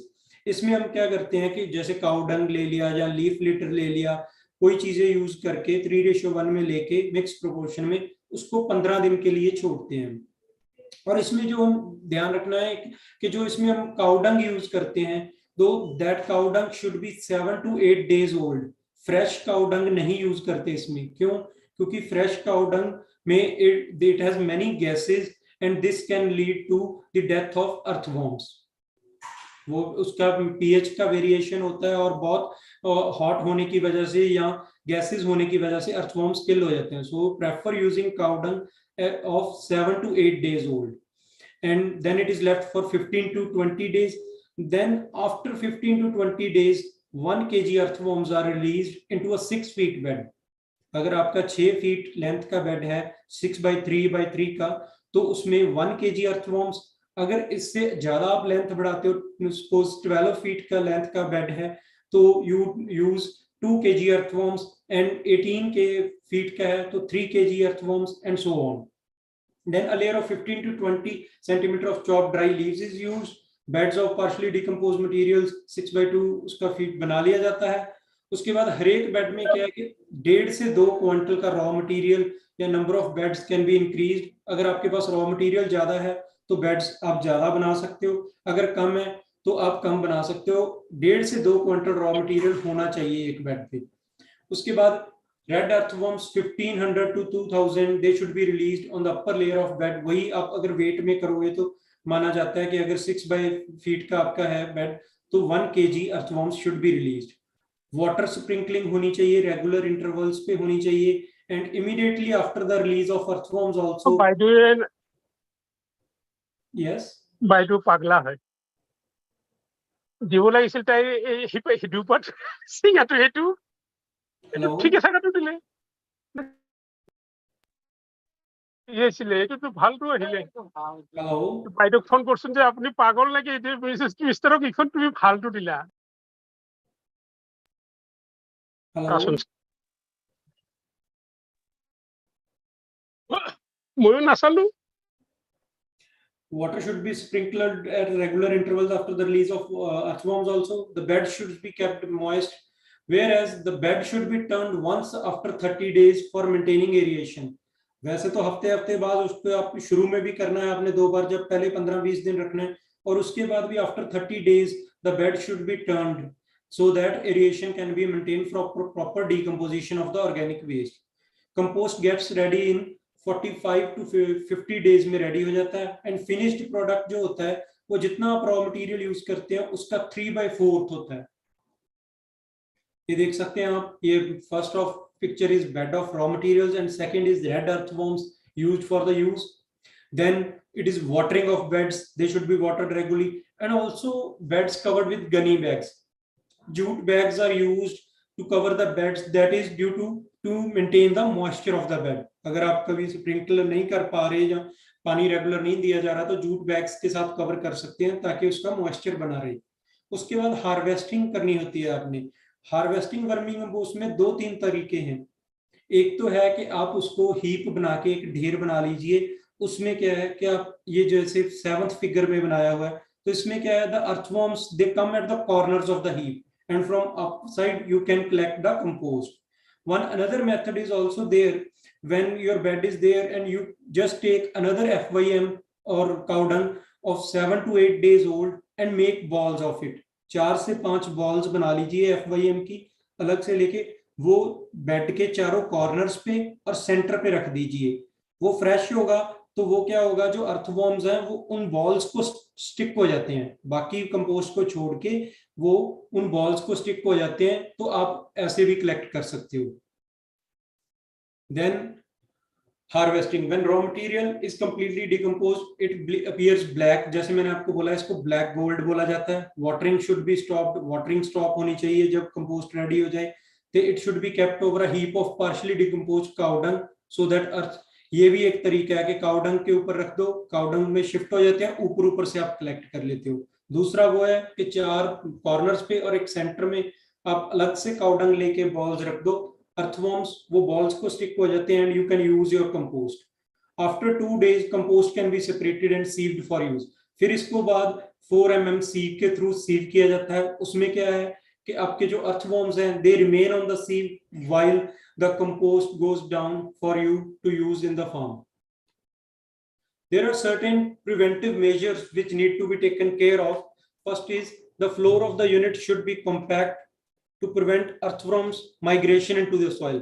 जो हमारा floor है वो compact होना चाहिए, पक्के फ्लोर पे ही करना है, क्योंकि नहीं तो आपका अगर सॉइल है तो अर्थवर्म्स वहां से आगे माइग्रेट कर जाती हैं. 15 to 20 days old cow dung should be used to avoid excess heat. जैसे मैंने आपको बोला 7 से 8 दिन का या 15-20 दिन का कंपोस्ट ही यूज कीजिए, अपना काउ डंग यूज कीजिए. अगर फ्रेश यूज करेंगे तो उसमें गैसेज हैं जो कि अर्थवॉर्म्स के लिए हार्मफुल है. It should the organic waste जो आप यूज कर रहे हैं कोई भी, उसमें कोई सी तरह का कोई केमिकल, प्लास्टिक या पेस्टिसाइड या कोई हैवी मेटल नहीं होना चाहिए. अनदर इज एरिएशन मेंटेन करनी बहुत जरूरी है ताकि अर्थवॉर्म्स मल्टीप्लाई कर सके. Optimum moisture content, that is for by the sprinkling of water, so should be maintain so that 18 to 25 degree Celsius का हमने टेम्परेचर मेंटेन करके रखना है. टेम्परेचर चाहिए भी उसको, क्यों? क्योंकि डिकम्पोजिशन चाहिए, पर उससे 18 से 25 डिग्री से एक्सेस नहीं चाहिए, नहीं तो वो अर्थवॉर्म्स के लिए डैमेजिंग हो जाएगा. उसके बाद आता है nutrient content of vermi compost. अगर हम लेवल ऑफ न्यूट्रिएंट्स की बात करें तो इसमें कितने परसेंट न्यूट्रिएंट्स होते हैं या एक कितने अवेलेबल होते हैं, that I will tell you. जैसे पीएच की बात करते हैं तो पीएच इसकी अराउंड 6.8 की होती है, ओसी 11% की होती है, ओएम होता है, ऑर्गेनिक मैटर होता है इसमें 20%, सीएन रेशियो होती है, टोटल नाइट्रोजन इसमें 1.02% होती है जिसमें से 0.50 अवेलेबल है. फास्फोरस की बात करें तो 0.30, पोटेशियम की करें 0.24, कैल्शियम की 0.17% एंड मैग्नीशियम की 0.06%. Then we'll talk of advantages of vermi compost. इसके क्या क्या एडवांटेजेस हैं? सबसे पहले तो एफिशिएंट कन्वर्जन है ये, जो हमारा कोई भी ऑर्गेनिक वेस्ट है हम उसको एफिशिएंटली यूज करके एक healthy good quality compost, organic compost तैयार कर सकते हैं. दूसरा, it is a stable and enriched soil conditioner. ये सॉइल कंडीशनर भी है. ये कंपोस्ट यूज करते हैं तो it helps in good aeration of the crops and roots of the crops. It helps in reducing population of pathogens and microbes. Pathogens और microbes भी कम आते हैं इस कंपोस्ट से, क्योंकि हमारे जो फर्टिलाइजर वैसे होते हैं उसके कंपैरेटिवली जो हम कंपोस्ट तैयार करते हैं इसकी थोड़ी हम बोल सकते हैं कि फ्रेग्रेंस या जो इसकी हीटनेस, हॉटनेस या हीट है उससे क्या हो जाता है कि मैं पैथोजेंस या माइक्रोब्स नहीं आती. दूसरा है, it helps in reducing toxicity of heavy metals. Also it is economically viable. Economically viable है, कोई ज्यादा कॉस्टली नहीं है, कोई ज्यादा कॉस्ट ऑफ प्रोडक्शन नहीं है, एंड एनवायरमेंटली भी सेफ है, कोई एनवायरमेंट को डैमेज नहीं है. न्यूट्रिएंट सप्लीमेंट है ऑर्गेनिक फूड प्रोडक्शन के लिए. ऑर्गेनिक के लिए तो ये बेस्ट सप्लीमेंट है कि आप इसको यूज कीजिए. It is easily adoptable, low cost technology. When we talk of dose of this vermicompost, तो there are different doses varied on to कि आपने सीरियल क्रॉप्स में यूज करनी है, फील्ड क्रॉप्स में या ऑर्चार्ड प्लांटेशंस में यूज करनी है आपने, या कोई पॉट में यूज करनी है. जैसे आप देख सकते हैं फील्ड क्रॉप्स में 5 to 6 टन आप यूज कर सकते हैं पर हेक्टेयर, दैट इज 2.5 एकड़ में आप 5 to 6 टन यूज कर सकते हैं.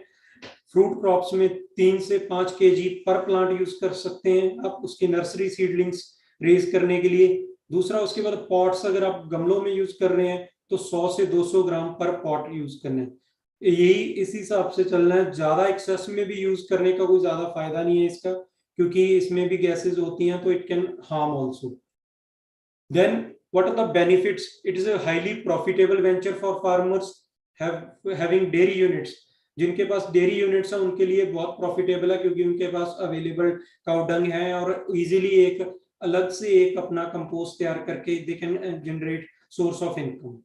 अप्रोक्सीमेट कॉस्ट बेनिफिट रेशियो अलग अलग प्रोडक्शन के अंडर दी गई. जैसे अगर हम स्मॉल लेवल की बात करें तो उसमें क्या है, 52,000 अपना अगर खर्चा आता है तो 90,000 we get out of it. तो बेनिफिट कॉस्ट रेशियो है जो हमारा 1 to 1.73 तक चला जाता है. उसी तरह मीडियम में 1 लाख से 1.85 lakh and it reaches to the 1.85 benefit cost ratio.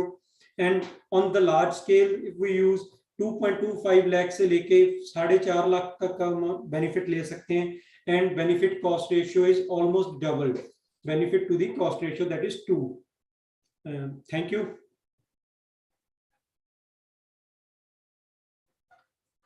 Hello.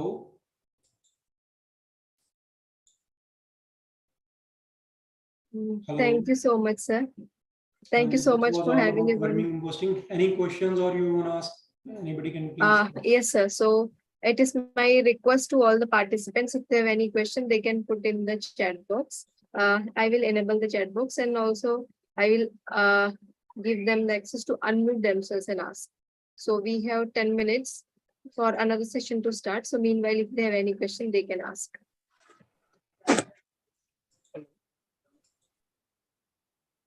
Hello. Hello.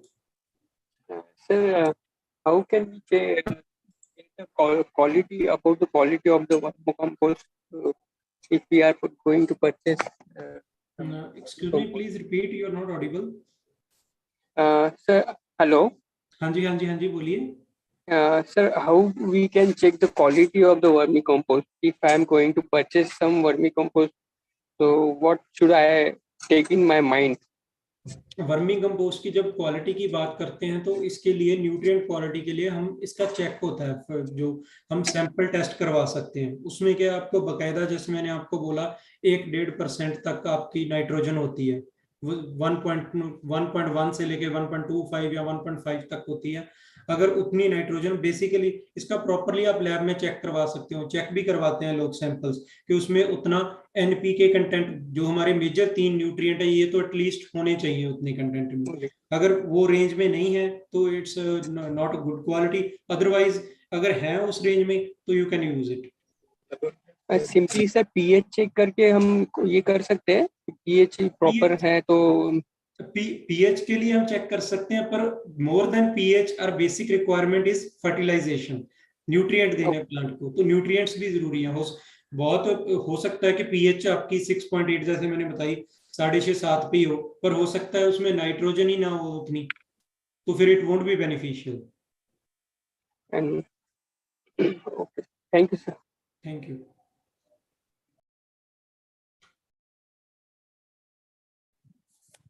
Hello hello. Hello, I am audible sir? हाँ जी. जी sir, summer and winter season में वर्मी अर्थवर्म्स को कैसे मेंटेन करेंगे सर, उनका temperatures and moisture? If we have to maintain, जैसे ना इसका 2 टाइम होते हैं वर्मी कंपोस्ट तैयार करने के, जो एक तो आप अगस्त सितंबर में कर सकते हो, एक फरवरी मार्च में कर सकते हो. तो जैसे मैंने आपको समर्स में बोला है, तो समर्स में आपको अगर अर्थवर्म्स को रियर करना है, बचाना है, तो they should be saved from sun के एक्सपोजर में कभी नहीं आने चाहिए, हीट के एक्सपोजर में, क्योंकि वो स्किन से रिस्पायर करते हैं अर्थवर्म्स और ये मर जाते हैं सन के अंदर. दूसरा, विंटर्स में क्या है कि रेन या कोई फ्रॉस्ट है, उससे आपको इनको बचा के रखना है, तो उससे भी ये बचने चाहिए. बाकी कोई ऐसा कोई नहीं है. वर्मी कंपोस्ट जो है वो आप 2 बार ट्राई कर सकते हैं, 2 बार बना सकते हैं, फरवरी मार्च और सितंबर अक्टूबर में. सर, अर्थवर्म को मेंटेन तो रखना पड़ेगा ना होल द ईयर सर? हाँ जी. वो आप उनको जैसे आप रियर कर सकते हो, किसी भी कोई आप छोटी बेडिंग पे या कहीं पे रियर कर सकते हो, उनकी रिक्वायरमेंट्स देके. उनको रिक्वायरमेंट्स क्या है, वही कोई किचन वेस्ट या कोई आप काउ डंग वेस्ट करके, ताकि उनकी प्रोडक्शन तो होती रहे ना, उनको फूड तो मिलता रहना चाहिए.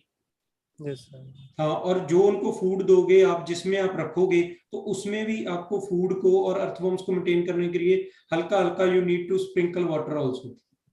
ओके सर, चींटियां भी आ जाता है तो उसको कैसे फिर करेंगे हैंडल? उसके लिए आप एक प्रॉपर पॉलीथीन्स यूज कर सकते हैं, जैसे हम बेडिंग पे भी जो इसके वर्मी कंपोस्ट यूज करते हैं, इसमें भी हम ग्रीन टेरापॉल शीट यूज करते हैं या वो करते हैं. वो आप फिर उसके लिए चॉक पाउडर या कुछ कोई एक बाउंड्री बना के तैयार कर सकते हैं कि वो चीज ना आए. Okay, thank you sir. हाँ जी. सर वेरी इंफॉर्मेटिव सेशन था सर. हाँ जी. Vermicompost appears to be a complete meal, फिर भी अगर उसके साथ कुछ देना है तो क्या देना पड़ेगा ऐसा? Thank you. ऐसे आप वर्मी कंपोस्ट के सर ऐसे होता है, जैसे वर्मी कंपोस्ट देते हैं, वैसे तो यही बहुत है कि इसमें सारी चीजें होती हैं. बाकी it is mainly used in organic agriculture. तो ऑर्गेनिक में आप बड़े और सोर्सेज हैं, जैसे आप कोई इसका FYM ही लगा लो, नॉर्मल हमारी आम रूढ़ी खाद यूज कर सकते हैं, वो यूज कर लेते हैं हम. या कोई जैसे कोई और तरह के दूसरे मेन्योर है, कोई पोल्ट्री का मेन्योर है आपका, कोई शीप गोट मेन्योर है, वो चीजें यूज कर सकते हैं हम. या कोई अगर किसी के पास फिश कल्चर है, तो जो फिश का है वो पानी यूज कर सकते हैं हम इरिगेशन के लिए. It is basically used in organic. अगर वर्मी कंपोस्ट आप ऑर्गेनिक में ही कर रहे हो तो दूसरे न्यूट्रिएंट सोर्सेज तो हम कोई दे नहीं सकते, तो we have to give only organic sources only.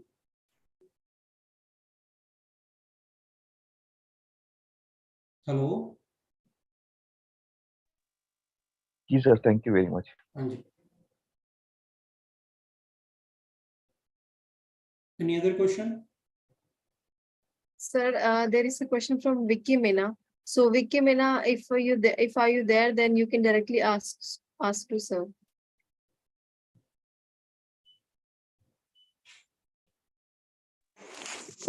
Hello, good evening sir. हाँ जी, हाँ जी, गुड इवनिंग। सर हम स्मॉल स्केल से मतलब एक छोटे प्लेस से लाइक विलेज से हम कैसे स्टार्ट कर सकते हैं इसका बिजनेस हाँ वर्मी जी, हाँ जी, कंपोस्ट का? बिल्कुल बिल्कुल सर। उसमें क्या है, जैसे मैंने आपको बताया कि स्मॉल स्केल और लार्ज स्केल होते हैं। तो उसमें क्या है, आप एक क्या ग्रीन टेराकॉल शीट लो या पॉलीथीन शीट लो, पक्का फ्लोर होना चाहिए। कोई एक दो बेड से शुरू कर लो, आगे आपके पास बेसिकली डिपेंड करता है रॉ मटेरियल पे। जैसे मैंने बोला कि एक बेड में 1.5 से 2 क्विंटल रॉ मटेरियल होना चाहिए। अगर आपके पास काउ डंग कम है या मतलब कैटल कम है, छोटा मटेरियल आप छोटे स्केल पे करना चाहते हो, तो आप पहले छोटे स्केल से ही शुरू कीजिए। जैसे जैसे आपका बढ़ता जाएगा you will get source of income, तो आप उसको एक्सपेंड कर सकते हैं। पहले एक दो बेड से स्टार्ट कीजिए, उसके लिए आपको कॉस्ट भी कम पड़ेगी, अर्थवॉर्म्स कम यूज करने पड़ेंगे। ठीक है, कोई कंपोस्ट, कोई सोर्स या कोई पॉलीथीन कुछ भी यूज करना है आपने, जूट बैग्स यूज करने हैं, तो कम चीजों में आपका सर जाएगा। तो उसके बाद आप धीरे धीरे बढ़ा सकते हैं इसको। हाँ सर, एक और क्वेश्चन सर, अगर हम इसको विलेज के अंदर स्टार्ट करते हैं तो थोड़ा एक प्रॉब्लम हो जाता है कि हम किधर सेल करना है इसको, तो उसका थोड़ा सेल का जैसे ना, मैं आपको अगर सेल का बताऊं, तो ऑर्गेनिक एग्रीकल्चर की या हम इसकी वर्मी कंपोस्ट या इन चीजों की बात करते हैं, तो इसकी सबसे बड़ी प्रॉब्लम ही अपनी जो आती है वो मार्केटिंग की आती है। तो अगर आपने कुछ स्टार्ट भी करना है, it's good to start, you should start. पर फर्स्ट ऑफ ऑल अब हमें मार्केट वैल्यूएट करनी होगी कि हमारे नजदीकी मार्केट का है, कौन सा कस्टमर, हमें कस्टमर की चॉइस या उसकी ईज देखनी होगी। कस्टमर क्या डिमांड करता है, कहाँ पे डिमांड हो रही है ज्यादा, आपको ज्यादा कुछ हो सकता है आपके एरिया में हो ही ना, कहाँ हो या किस तरह की चीज चाहिए। ऑर्गेनिक या कंपोस्ट में यही चीज है कि पहले मार्केट असेस करके अपनी, फिर ही उसको करो। सेल इसकी हो जाएगी, नो वरीज बहुत, क्योंकि नर्सरीज हैं जो आप अगर देखोगे एवरी थर्ड कॉर्नर बहुत सी नर्सरीज हैं, और नर्सरी में सबसे ज्यादा यूज होती है ये कंपोस्ट। ठीक है, फिर उसके बाद ऑर्चार्ड्स हैं, प्लांटेशन हैं, वहां भी यूज होती हैं। तो पहले थोड़ा मार्केट को जरूर असेस कीजिए आप। सेल की कोई ऐसी चिंता नहीं है, हो जाएगी। पर ये नहीं होना चाहिए कि आप लार्ज स्केल पे प्रोड्यूस कर लो and you are unaware of the market. हाँ सर, थैंक यू सर। हाँ जी।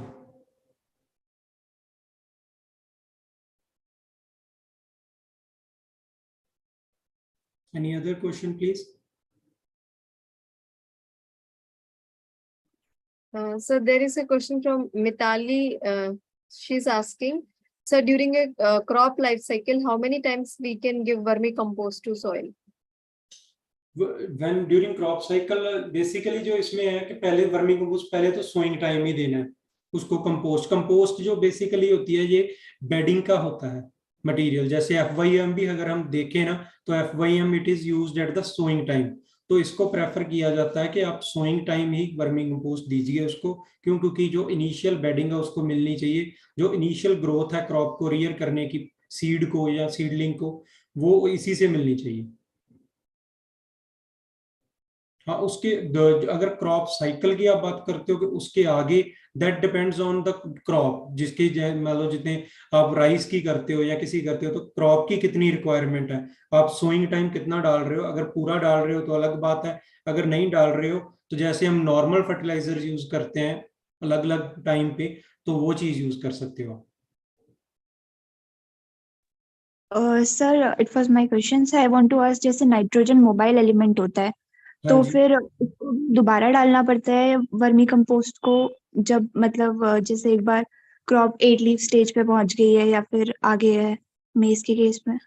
मैम, इसमें ऐसे होता है कि वर्मी कंपोस्ट प्रेफर किया जाता है आप सोइंग पे यूज करो, क्योंकि ये जो इनिशियल स्टार्ट है उसी चीज के लिए है। अगर उसके बाद आप डालना चाहते हो तो अदर देन वर्मी कंपोस्ट आप कोई और अदर ऑर्गेनिक सोर्सेज यूज कर सकते हो। बहुत से और ऑर्गेनिक सोर्सेज होते हैं। वैसे तो FYM डल जाती है, ठीक है, ये वर्मी कंपोस्ट भी डल जाता है, पर कोशिश प्रेफरेंस दी जाती है कि ये स्टार्टिंग में ही करो इसको, ताकि जो इनिशियल ग्रोथ है उसी के लिए यूज हो। अब जैसे राइस में है, राइस में तो अगर पानी खड़ा होगा तो एज जैसे यूरिया तो डाल देते हैं 20 डेज में, 21 डेज बाद डालते हैं 35, पर अगर हम खड़े पानी में तो इसको तो नहीं कर सकते ना। तो उसके लिए क्या होता है कि एक और आ जाती है मटेरियल, अभी मैंने इसमें डिस्कस नहीं किया, उस पर चल रही है रिसर्च, वर्मी वॉश कहते हैं उसको। वो क्या है, वो भी इसी चीज से तैयार होता है वर्मी वॉश। वो क्या होता है, एक पानी है, पानी के नीचे आपका कंपोस्ट है, कंपोस्ट के नीचे एक अपना अलग पॉट रखा होता है, तो वो फिल्टर होके सारा वर्मी कंपोस्ट वॉश बन जाता है। फिर उसको यूज करते हैं एज अ स्प्रे, वो एज अ स्प्रे यूज होती है कोई इंसेक्ट पेस्ट से या न्यूट्रिएंट सोर्स के लिए होती है। क्यों? क्योंकि ये रिपेलेंट भी होती है, क्योंकि जिनकी फ्रेग्रेंस जो बोल रहे हो आपकी स्मेल है, वो चीज है इंसेक्ट रिपेलेंट है और न्यूट्रिएंट का सोर्स भी है। वो वर्मी वॉश पे रिसर्च चल रही है, हो रहा है काम, that will be also soon available. Okay, thank you, sir. हाँ जी।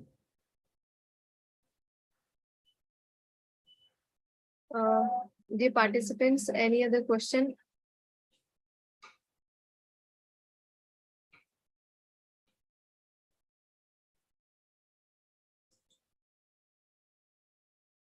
So, sir, I think there are no more questions. And thank you so much for joining once again, sir. Okay. And Thank the you, ma'am. topic Thank you was very much. definitely very informative, हाँ and ji. you explained it very well. So I guess my Thank you. participants, our participants must have enjoyed the session very well and must have learned from it also. So thank you so ma'am. much for sparing your Thank you valuable time very and much. efforts It for was a us. good session and it was nice to interact with you all people. Thank you very much for the opportunity. Thank you. Thank you very much, sir. Thank you, sir.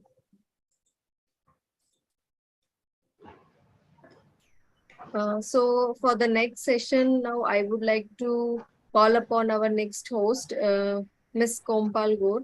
So, ma'am, are you have you joined? Yes, Preeti. Am I audible?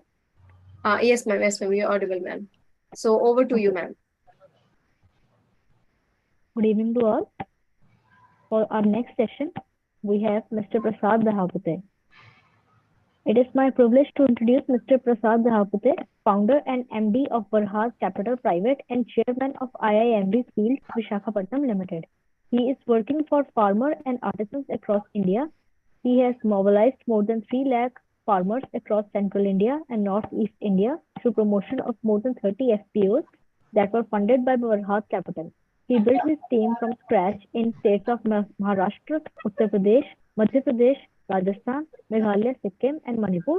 These days, he is busy in market linkage of these FPOs with the conventional as well as non-conventional channels for selling in bulk. He is also Chief Investment Advisor of MS B2R Advisors Private Limited and advisory. Participants, please turn off your mic and videos. Advisory firm set up in Bangalore for helping startups in green consumption energy and transport disruption. He was an event organizer on affordable green energy for poor communities at COP22 Marrakesh, Morocco in November 2016. He is a certified green investment banker of Renewable Academy, Berlin, Germany. He is also an independent director at Indian Clearing Corporation Limited, Mumbai.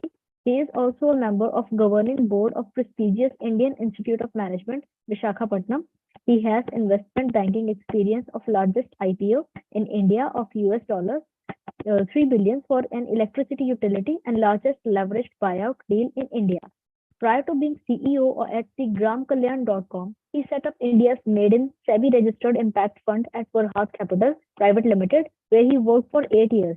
He started his career at Power Finance Corporation Limited, New Delhi, in asset liability and risk management after completing MBA Finance from Symbiosis Institute of Business Management, Pune, in 2002.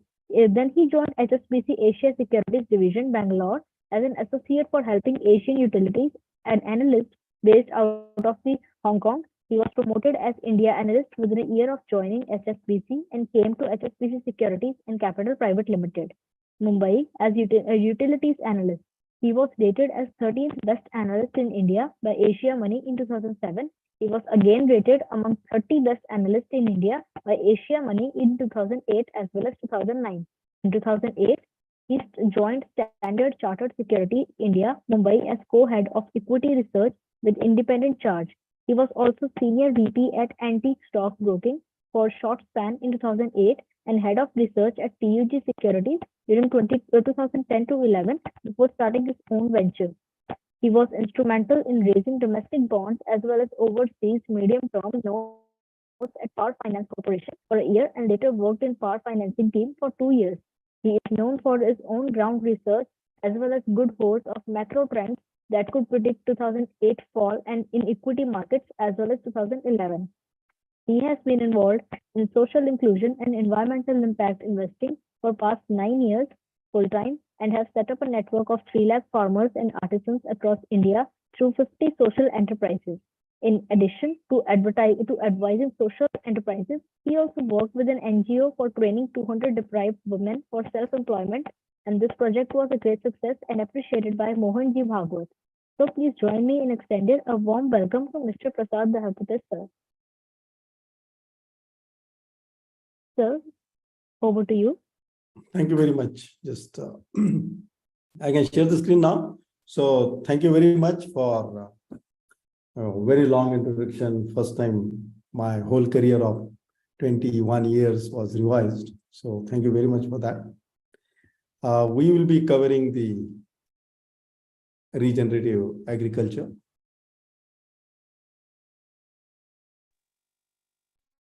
And regenerative agriculture is no more a luxury, but it has become a kind of compulsion on all of us. Largely this happened because the use of pesticide and use of chemical fertilizers increased significantly. And the companies like Syngenta and others, they came forward and they wanted a use of the natural resources that are available for the regenerative agriculture. As everybody knows about organic farming, I won't be covering much of that, but organic is a lot better than regenerative. And regenerative is something which is a hybrid way of between the chemical farming and organic farming. So it's a middle way. And since everybody cannot move to organic all of a sudden, second thing, we do not have that kind of resources right now to conduct the organic farming on 100 or 112 million hectares. So regenerative agriculture is the middle way, and generally India takes the middle path. So it's the most suitable for us. Since this is a 45-minute session, I'll be speaking for say 25 to 30 minutes, and then we'll open for the question and answer for the last 10-15 minutes. So regenerative agriculture is a system where rehabilitation of the entire ecosystem takes place. So what it means is we use the roots of the earlier plantation. We do some of the intercropping, and those roots are also used, are kept in the ground. That's largely enhances the organic carbon in the soil. Whereas when we look at the organic farming, it's a clear-cut approach where it's absolutely no to chemical fertilizers, and it is absolute no to chemical pesticides. So here all the emphases are purely nature-based. Whereas the tilling is something which is reduced in regenerative agriculture significantly, and chemical pesticides and chemical fertilizers are used in regenerative agriculture. But the amount of that being used is substantially lower than what is done in the conventional or the modern agriculture. So what are the 5 core principles of regenerative agriculture? So minimize the tilling. So the soil disturbance is as minimal as possible so that the humus level of the 2 to 10 mm on the soil, that remains really good. Second thing is the crop diversity. So taking as many crops as possible. That's the second one. The mulching. So keep the soil covered. The nature based. So do not pick the leaves. Let the leaves remain on the ground and cover. It just does not save the soil organic carbon in the soil. It also saves the soil health. So the soil erosion because of extra heat, as we have seen the soil temperatures in India hit 40-45 degrees Celsius in the month of May. That is also covered soil saves a lot. And the temperature of that, the leaf covered soil is generally 4 to 5 degrees Celsius low. The fourth principle is root. So the roots are kept in the ground. So these roots are kept in the ground, largely this are kept. So basically, if the first crop is taken, so the roots remain in the ground. Roots remain in the ground, and that cultivates the carbon, soil organic carbon in the soil. The second thing is done, and there is no life in that, but that the biomass of earlier plant that remains in that, and it enhances organic carbon in the soil. So if you do it for 9 years, you can increase your organic carbon substantially from, which is the national average of 0.3 to something like 1.5%.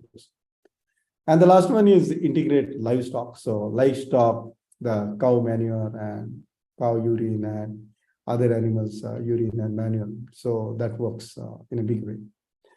It is always taken it as a nature-based solution, but if you use too much of poultry litter manure and you use it in a mechanical way, then you may be spoiling the water quality and the soil quality. So livestock. So livestock is something like the chicken, which roams around your farm and does it, that kind of thing. But you bring the poultry litter from the poultry farms and you spread it on that. So that would be suitable as a calling the integration of the livestock. So I think FAO is all the time talking about soil microbiota. So this is what it works. Now, these are some of the things which you can see that how this soil microbiota works. And Sunil, you have some question?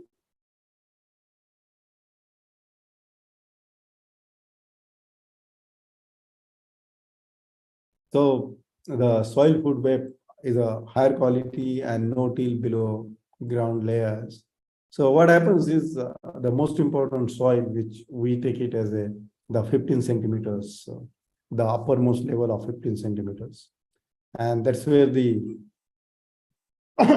actinomycetes, this is the antibiotics. This converts the dinitrogen gas to ammonia and decomposes the soil organic matter. So that is something, and the nematodes. So nematodes is something is mineralize the nutrients and eating little. So fungus and bacteria, they eat that up. Nematodes is something which, since they eat up the thing, it does the breakdown of organic matter. And the most important is that increase the whole theater of operation of soil microbiota. So these fungi, algae, bacteria, and other microorganisms, that all of them together and their theater of operation is the soil microbiota as defined by the Food and Agriculture Organization of the United Nations. And these are the players in that. Then is the protozoa that mineralizes nutrients. So micronutrients are generally taken care by this protozoa. It is very important for the soil ecosystem because it does the nutrient cycling, decomposition, and overall soil health improves because this is something which increases the soil organic carbon. Fungi, as everybody knows, it's a primary decomposer of complex carbon chains, and mycorrhizals, they transport the nutrients. So basically, they are very important in whatever the methane is there in doing that. So it's a little bag of fertilizer. It breaks the methane, and that is converted into naturally into nitrates, and that is what plants' roots take it. And then there are bacteria. I mean, there are all types of bacteria. So I think most of them is they decompose the simple carbon chains. And that's what the bacteria do. Bacteria also carry most of the micronutrients to the roots of the plant, and that's how that interdependence works. So this is the whole chain that the soil health and fertility works. And these 5 factors actually take care of the whole soil microbiota. Now we'll look at the conventional farming, how it's not working for good. We have seen, so I mean, we are 330,000 farmers, that is fine. But what we have seen largely is the yields are falling significantly. So in our UP and Bihar surveys, the yields were falling 10 to 15%. But the yields of wheat has fallen substantially by 20% in Punjab and Haryana. So this is definitely will be blamed into the roasting of wheat that happened to the excessive heat in the month of March or the little less winter.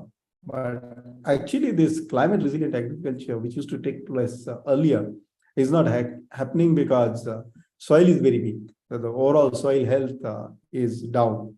And because of that, the soil and the roots cannot take care of the changes that happen in the environment. Second thing, this conventional farming, it very works like on a monocultures. So the things are done in a way that it is applicable for the whole of the state. It's not that case. I think the pH and SOC and NPK and the micronutrients, they are different for each and every farm, and that should be taken care of. And then the recommendation should be done. So, and second thing is these chemical fertilizers and chemical pesticides, they literally destroy the biodiversity. Second thing is they kill a lot of these major players into the soil microbiota. And they're killed, and some of the percentage goes down so little that even your chemical nitrogen or chemical phosphate, the roots are not strong enough to carry it. And then you have to go for the slow release kind of NPK or other thing. But the real thing is, if the theater of operation of the soil microbiota is good, they will be able to take that. So now this regenerative agriculture, which is the way forward, which is coming up, that takes care of that. Now biochar, we produce a lot of biochar. This is our own biochar produced by us. This biochar is a garden-based biochar. The first and foremost is a very spongy kind of source of carbon, very high in fixed organic carbon, and very stable form of carbon, which will remain in the soil for 300 to 1,000 years. That is the most beautiful part of that. The soil organic carbon of the soil can be actually fixed for in 1 to 3 years. It can be absolutely fixed for 300 years.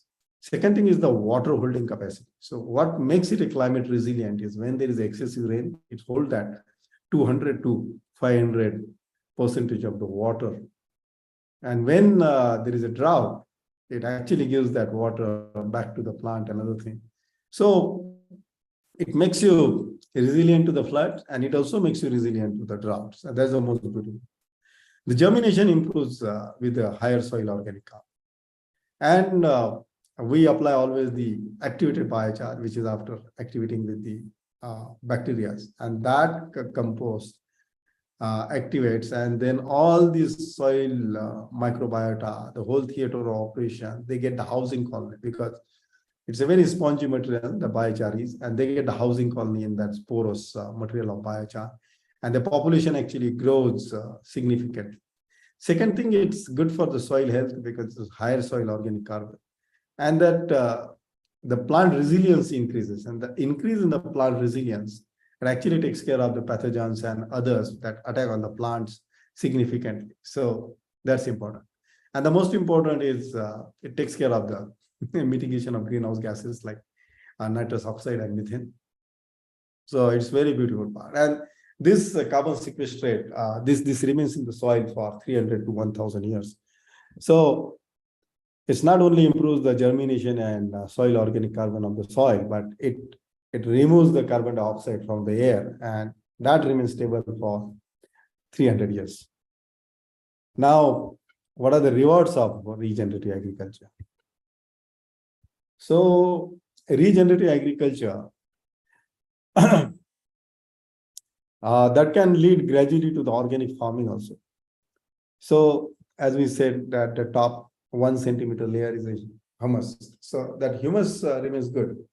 So that remains good means basically to maintain it good, you have good water no tilling. So When you do this, the first thing is what is the 2,000, 2,500 rupees you pay for the tilling. In North, we call it the making of the paris. Here in Maharashtra, you make the paris is a waha. So that's done. Generally, 10 to 12 years, no tilling is done. And then there is the topsoil and subsoil and parent rock. But even on the topsoil, what matters to us is 15 centimeter of top thing that works. And in that way, we nurture that humus, the top one, and the soil. So no tilling happens means we minimize the disturbance to the soil, and that is how it not only saves 2,000 to 2,500 rupees per year for the farmers, it also improves the yield significantly for the farmers. And when we do not do this, the tilling and other things, the soil microbiota improves significantly. And the theater operations become so active that it becomes active like twice or thrice. Now, when you go for regenerative and you go for purely organic, regenerative organic farm, which we are trying to do in 300 acres in Yavatmal now, it enriches soil organic carbon when we apply biochar from 0.2, 0.3% to 1.5% in 3 to 4 years. And you see that the leaves we do not collect, so leaves remain on the ground. So we provide natural mulching. If animals cannot be fed into the farm, because if they are nothing to eat in the farm, they generally don't get into the farm. So we use the cow manure and other manures for making the compost, and we blend that compost with the biochar. And again, this biochar and compost is something like a tailor-made from the local resources, which takes care of the requirement of the macro and micronutrients. So this is what we do. And second thing, as we said, the water holding capacity of biochar makes it a climate resilient. What would be the rewards of that? So whatever we see, the proteins and the nutrients in the food are going down, or the taste is not so good. They look good, but they are not good. Because of excessive feeding of urea, their size grows up, or because of excessive thing, the germination increases. But the kind of micronutrients that come are not really that good, and they don't taste so good. So when we do the regenerative organic farming, what works for us is the taste is really good. The shape of the fruits and vegetables may not be really great, but the taste is very good, and gradually people come to that. So this works really very good in the way. Second thing is sometimes the size of these products coming out of regenerative organic farming is a lot lower than the conventional farming. But the taste-wise, it is good, and we have seen over a period, the yield doesn't go down. So most of the farmers will be concerned their yields will go down. There is a small drop initially, but now soil organic carbon is so low that UP and Maharashtra, where we do most of the work, is 0.2%. So, and even Telangana, Karnataka, we have seen 0.2%. So that soil organic carbon is so low that soil organic carbon has already brought the yield down. So where the yield is down by 10 to 20%, after moving to the regenerative organic farming, it could be stable or it could be higher. So even in the first year, where the soil organic carbon is 0.2 or less than the national average of 0.3%, actually yield improves. Our nursery expenses are good, and our 300-acre farming is there. Their average yield for last 3 years is 0.8 tons of cotton per acre. If it really moves by 10% or so, we will let you know on all the 16 farmers who have done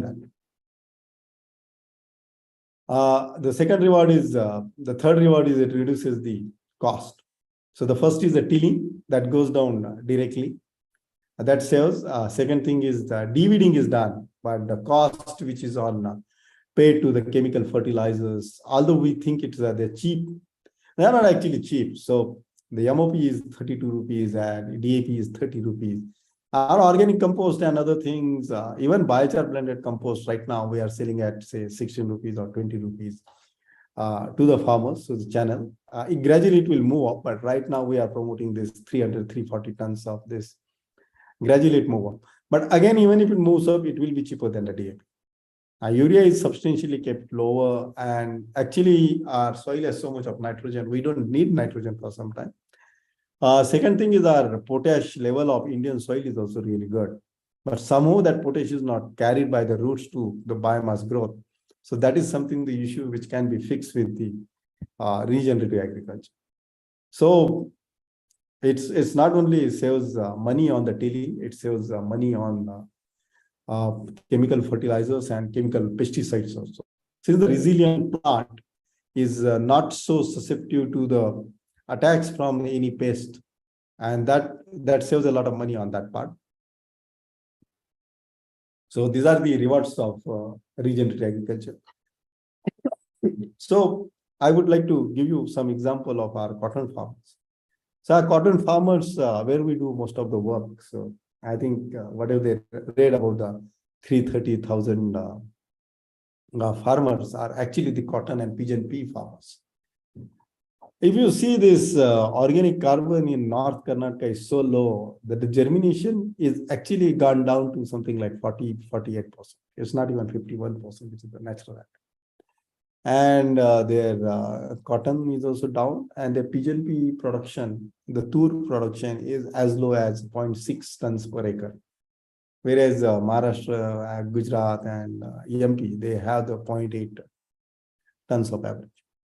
The second thing, cotton is also has come down from 1 tons per acre to 0.8 tons per acre. I mean, 8 quintals, which is more or less.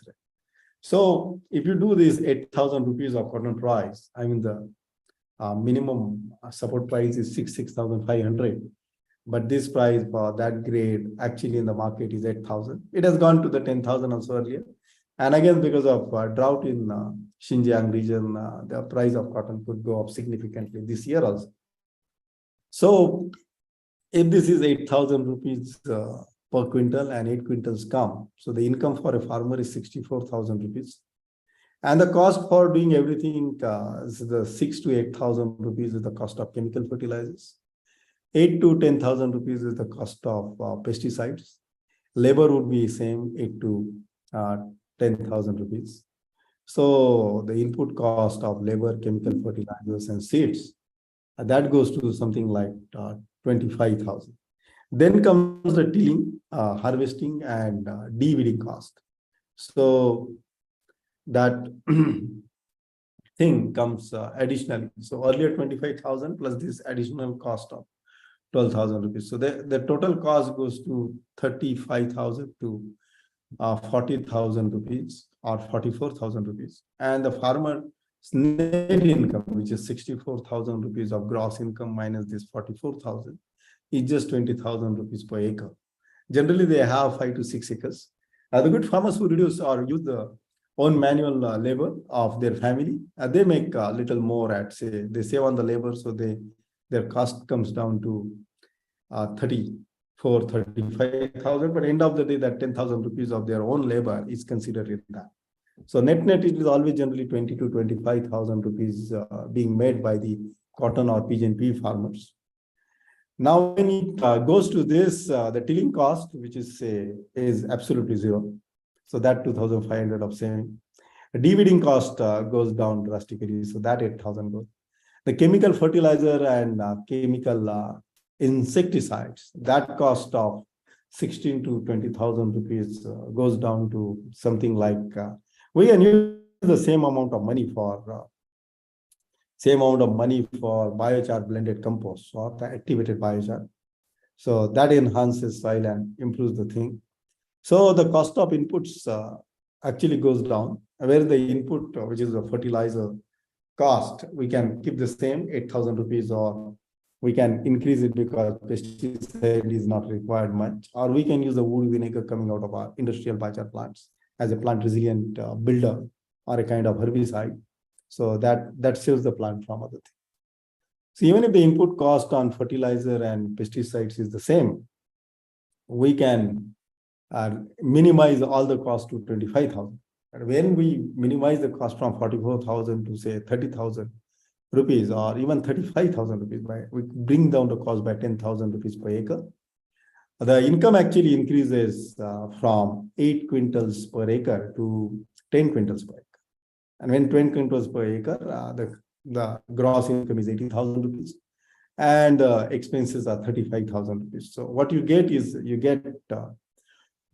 45,000 rupees as a net income. Now the earlier net income was 20,000 rupees. Now the net income is 45,000 rupees. So the reward of this is actually doubling the income.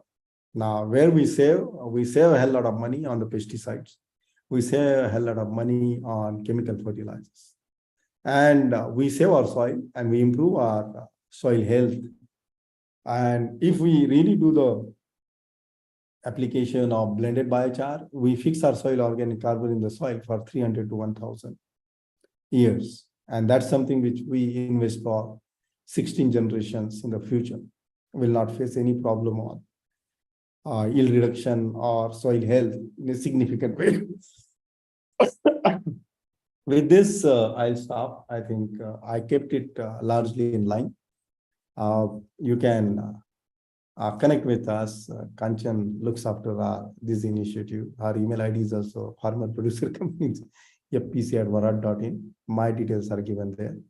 So we are here in Pune, we are in Anand in Gujarat, and we are also in Nagpur. So that is what we are right now, and we are expanding in other areas. We are in Noida also, and we are in Rohtas, Bihar also. So this is what all about us. We are very happy to answer your questions on regenerative agriculture as well as regenerative organic farming.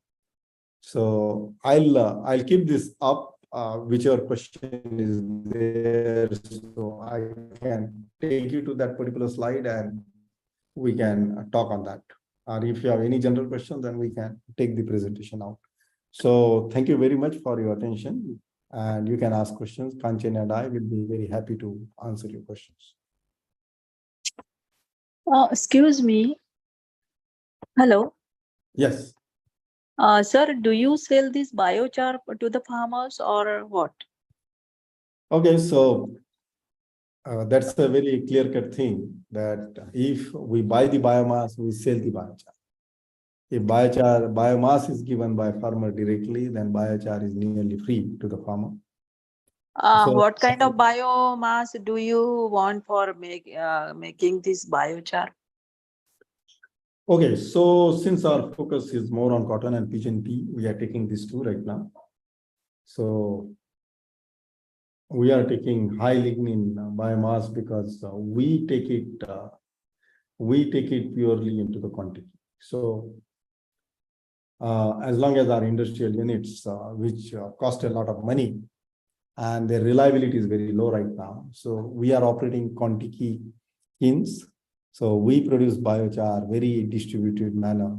So every gram panchayat we can have a biochar production site. And the garden waste, which is the trimming of the trees and other things, that can be used for making of biochar.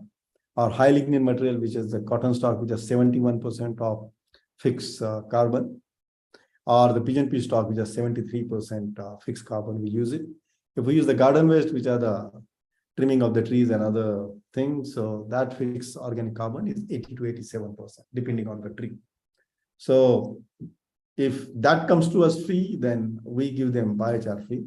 We charge them only for the compost, blending, and packaging. How much is the cost of these things, compost, blending, and? So that goes to the farmers at 10 rupees per kg. The cheapest in 10 rupees per kg. Yeah. Is it on the raw material basis or it is the finished product? It is the finished product. One more question, sorry. Hello?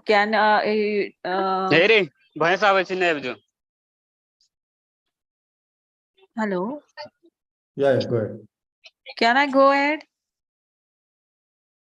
Yeah, I can hear you. Go ahead. Yeah, sir, in the North Indian states like Punjab, Haryana, Uttar Pradesh, there is lot of production of wheat and rice. So there is lot of production of biomass. I mean to say residue. So can we convert it into biochar? Yes. Because they are already burning it, but it is a good raw material for preparing the biochar. Oh, yes. So I think people will always talk a little negative about that, but It is a grass, so it's a lignin percent is very low, but Very low, yes. So lignin is low and it's largely cellulosic and hermicellulosic. Hmm. But we get 37 to 39% of fixed carbon in this produced at 45 degrees Celsius, 450 degrees Celsius biochar. That is strong. That for wheat will be higher. It could go up to 42% of fixed carbon at 450 degrees Celsius. Can this be used as a good biochar? Yes, it has a lot of silica, but silica is not bad. Silica is not a villain. Silica builds the resilience of our plant. So our plant stands very, very erect, even in the windy way, is largely because of there is a good silica in that. So that silica goes back to the ground and is not a problem for that. The only thing is we'll have to put industrial units for doing this because Contikis cannot do it. Silica at 550 degrees Celsius, Contikis temperature also goes up to 550 to 650 degrees Celsius. The silica gel is formed, so it becomes like a glass and it could kill the artisans with the lung cancer. So we do not recommend Contiki biochar from any kind of grass. Okay. We always use this. But if we put up a, say, 3 crore unit of our 3 crore rupees unit of ours, we could be able to do. Second thing is wheat straw, because the cattle population is really high in Punjab, Haryana, and UP. Wheat straw is used for the cattle feed. We don't want to compete with fodder. So we are nearly against it. Madhya Pradesh and Maharashtra, they don't use wheat because their cattle population is less. So Maharashtra and the wheat straw, we are very happy to use as a cattle feed because our cattle doesn't eat. They get a green grass. So why will they eat the wheat straw? Thank you. My pleasure. Reading a question from Hansika Dhiman. Sir, how would a conventional farmer transit towards regenerative organic farming? What would be the initial steps? So first and foremost step is we do the tilling, which is like a regenerative agriculture is a one-way. So there's a tilling you have to do, like you need to give the trenches you need to make, and all the plantation you do on the higher grounds, and the trenches are kept for the water to flow. So that is the first step towards that. Once this is ready, then you don't need to do any tilling for the next 10, 12 years. That's the first step. Second thing is sowing is generally done as you do, or you can do what we call in the north is the ropening. So you do the more of a plantation. That works pretty good for that. So the humus is not disturbed at all in that. So that is the most important thing. And most of the soil organic carbon should be in that top 1 centimeter layer. So that should be maintained. And then I think then you can, once you do this and you do the application of sowing and then do the application of blended biochar blended compost. Once this is done, that would be the step one. And then wait for the rains and then your plant will come out and everything goes good. You can, you generally should apply the biochar before the tilling of this, and the tilling also you are going to do now once in 12 years. So that's the kind of tilling. So that will be the first step. Second step would be like doing the sowing, and after sowing you can do everything as you do in conventional farming. So first year or second year you can do a kind of mixed farming. The third year you go pure organic nature-based solutions. Anyway, in the 3 years they will give you the certificate of organic. But even if you want to go 100% regenerative organic, then even you go, I don't see you will see any kind of fall in the yield in the first year of thing. Before moving to regenerative organic farming, just ensure you will get enough of compost, enough of biochar in your location. It should not that you want to go for that and you do not get inputs. So if you don't get inputs in a big way, then your regenerative organic farming will fail. So our intention is to produce as much as nature-based fertilizers and nature-based pesticides and completely good nature-based solutions of the seeds the fundamental seeds, which can be given to any FPO and they can make the manifold production of those.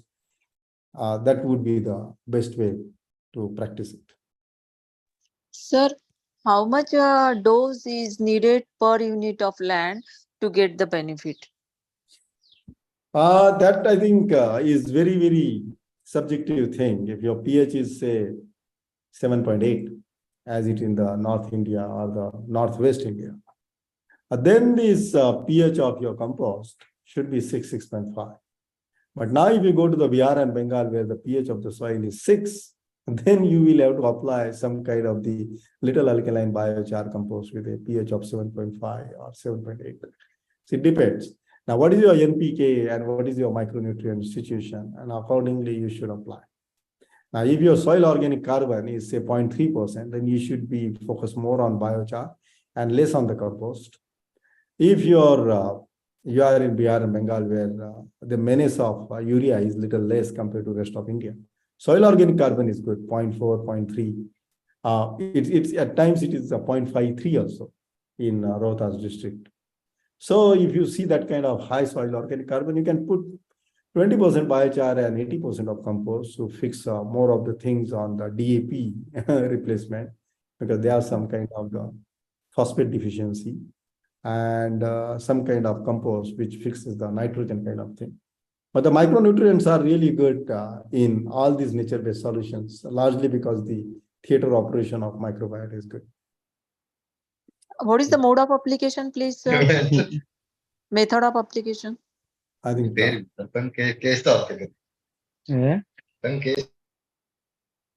Okay, so application, biochar application is generally done manually.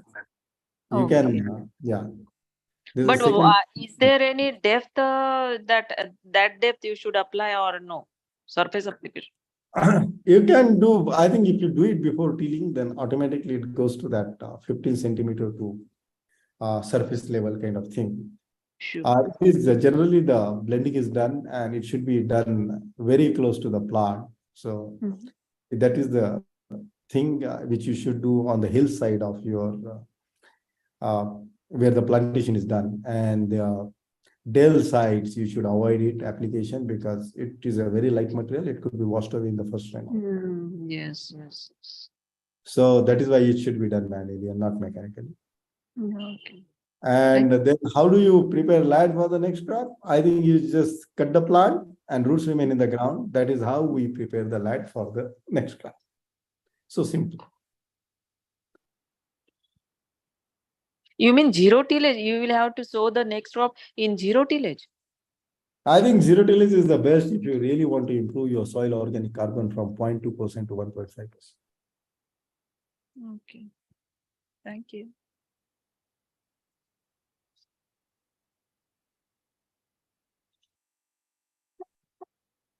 Okay, good. So I think 6:15 there is another session. So I'll give it back to the organizers. Thank you very much for your attention. Thank you so much, sir, for such an insightful lecture and a fruitful discussion as well. I'm sure our participants would have gained a lot from this lecture. Thank you so much for joining, sir.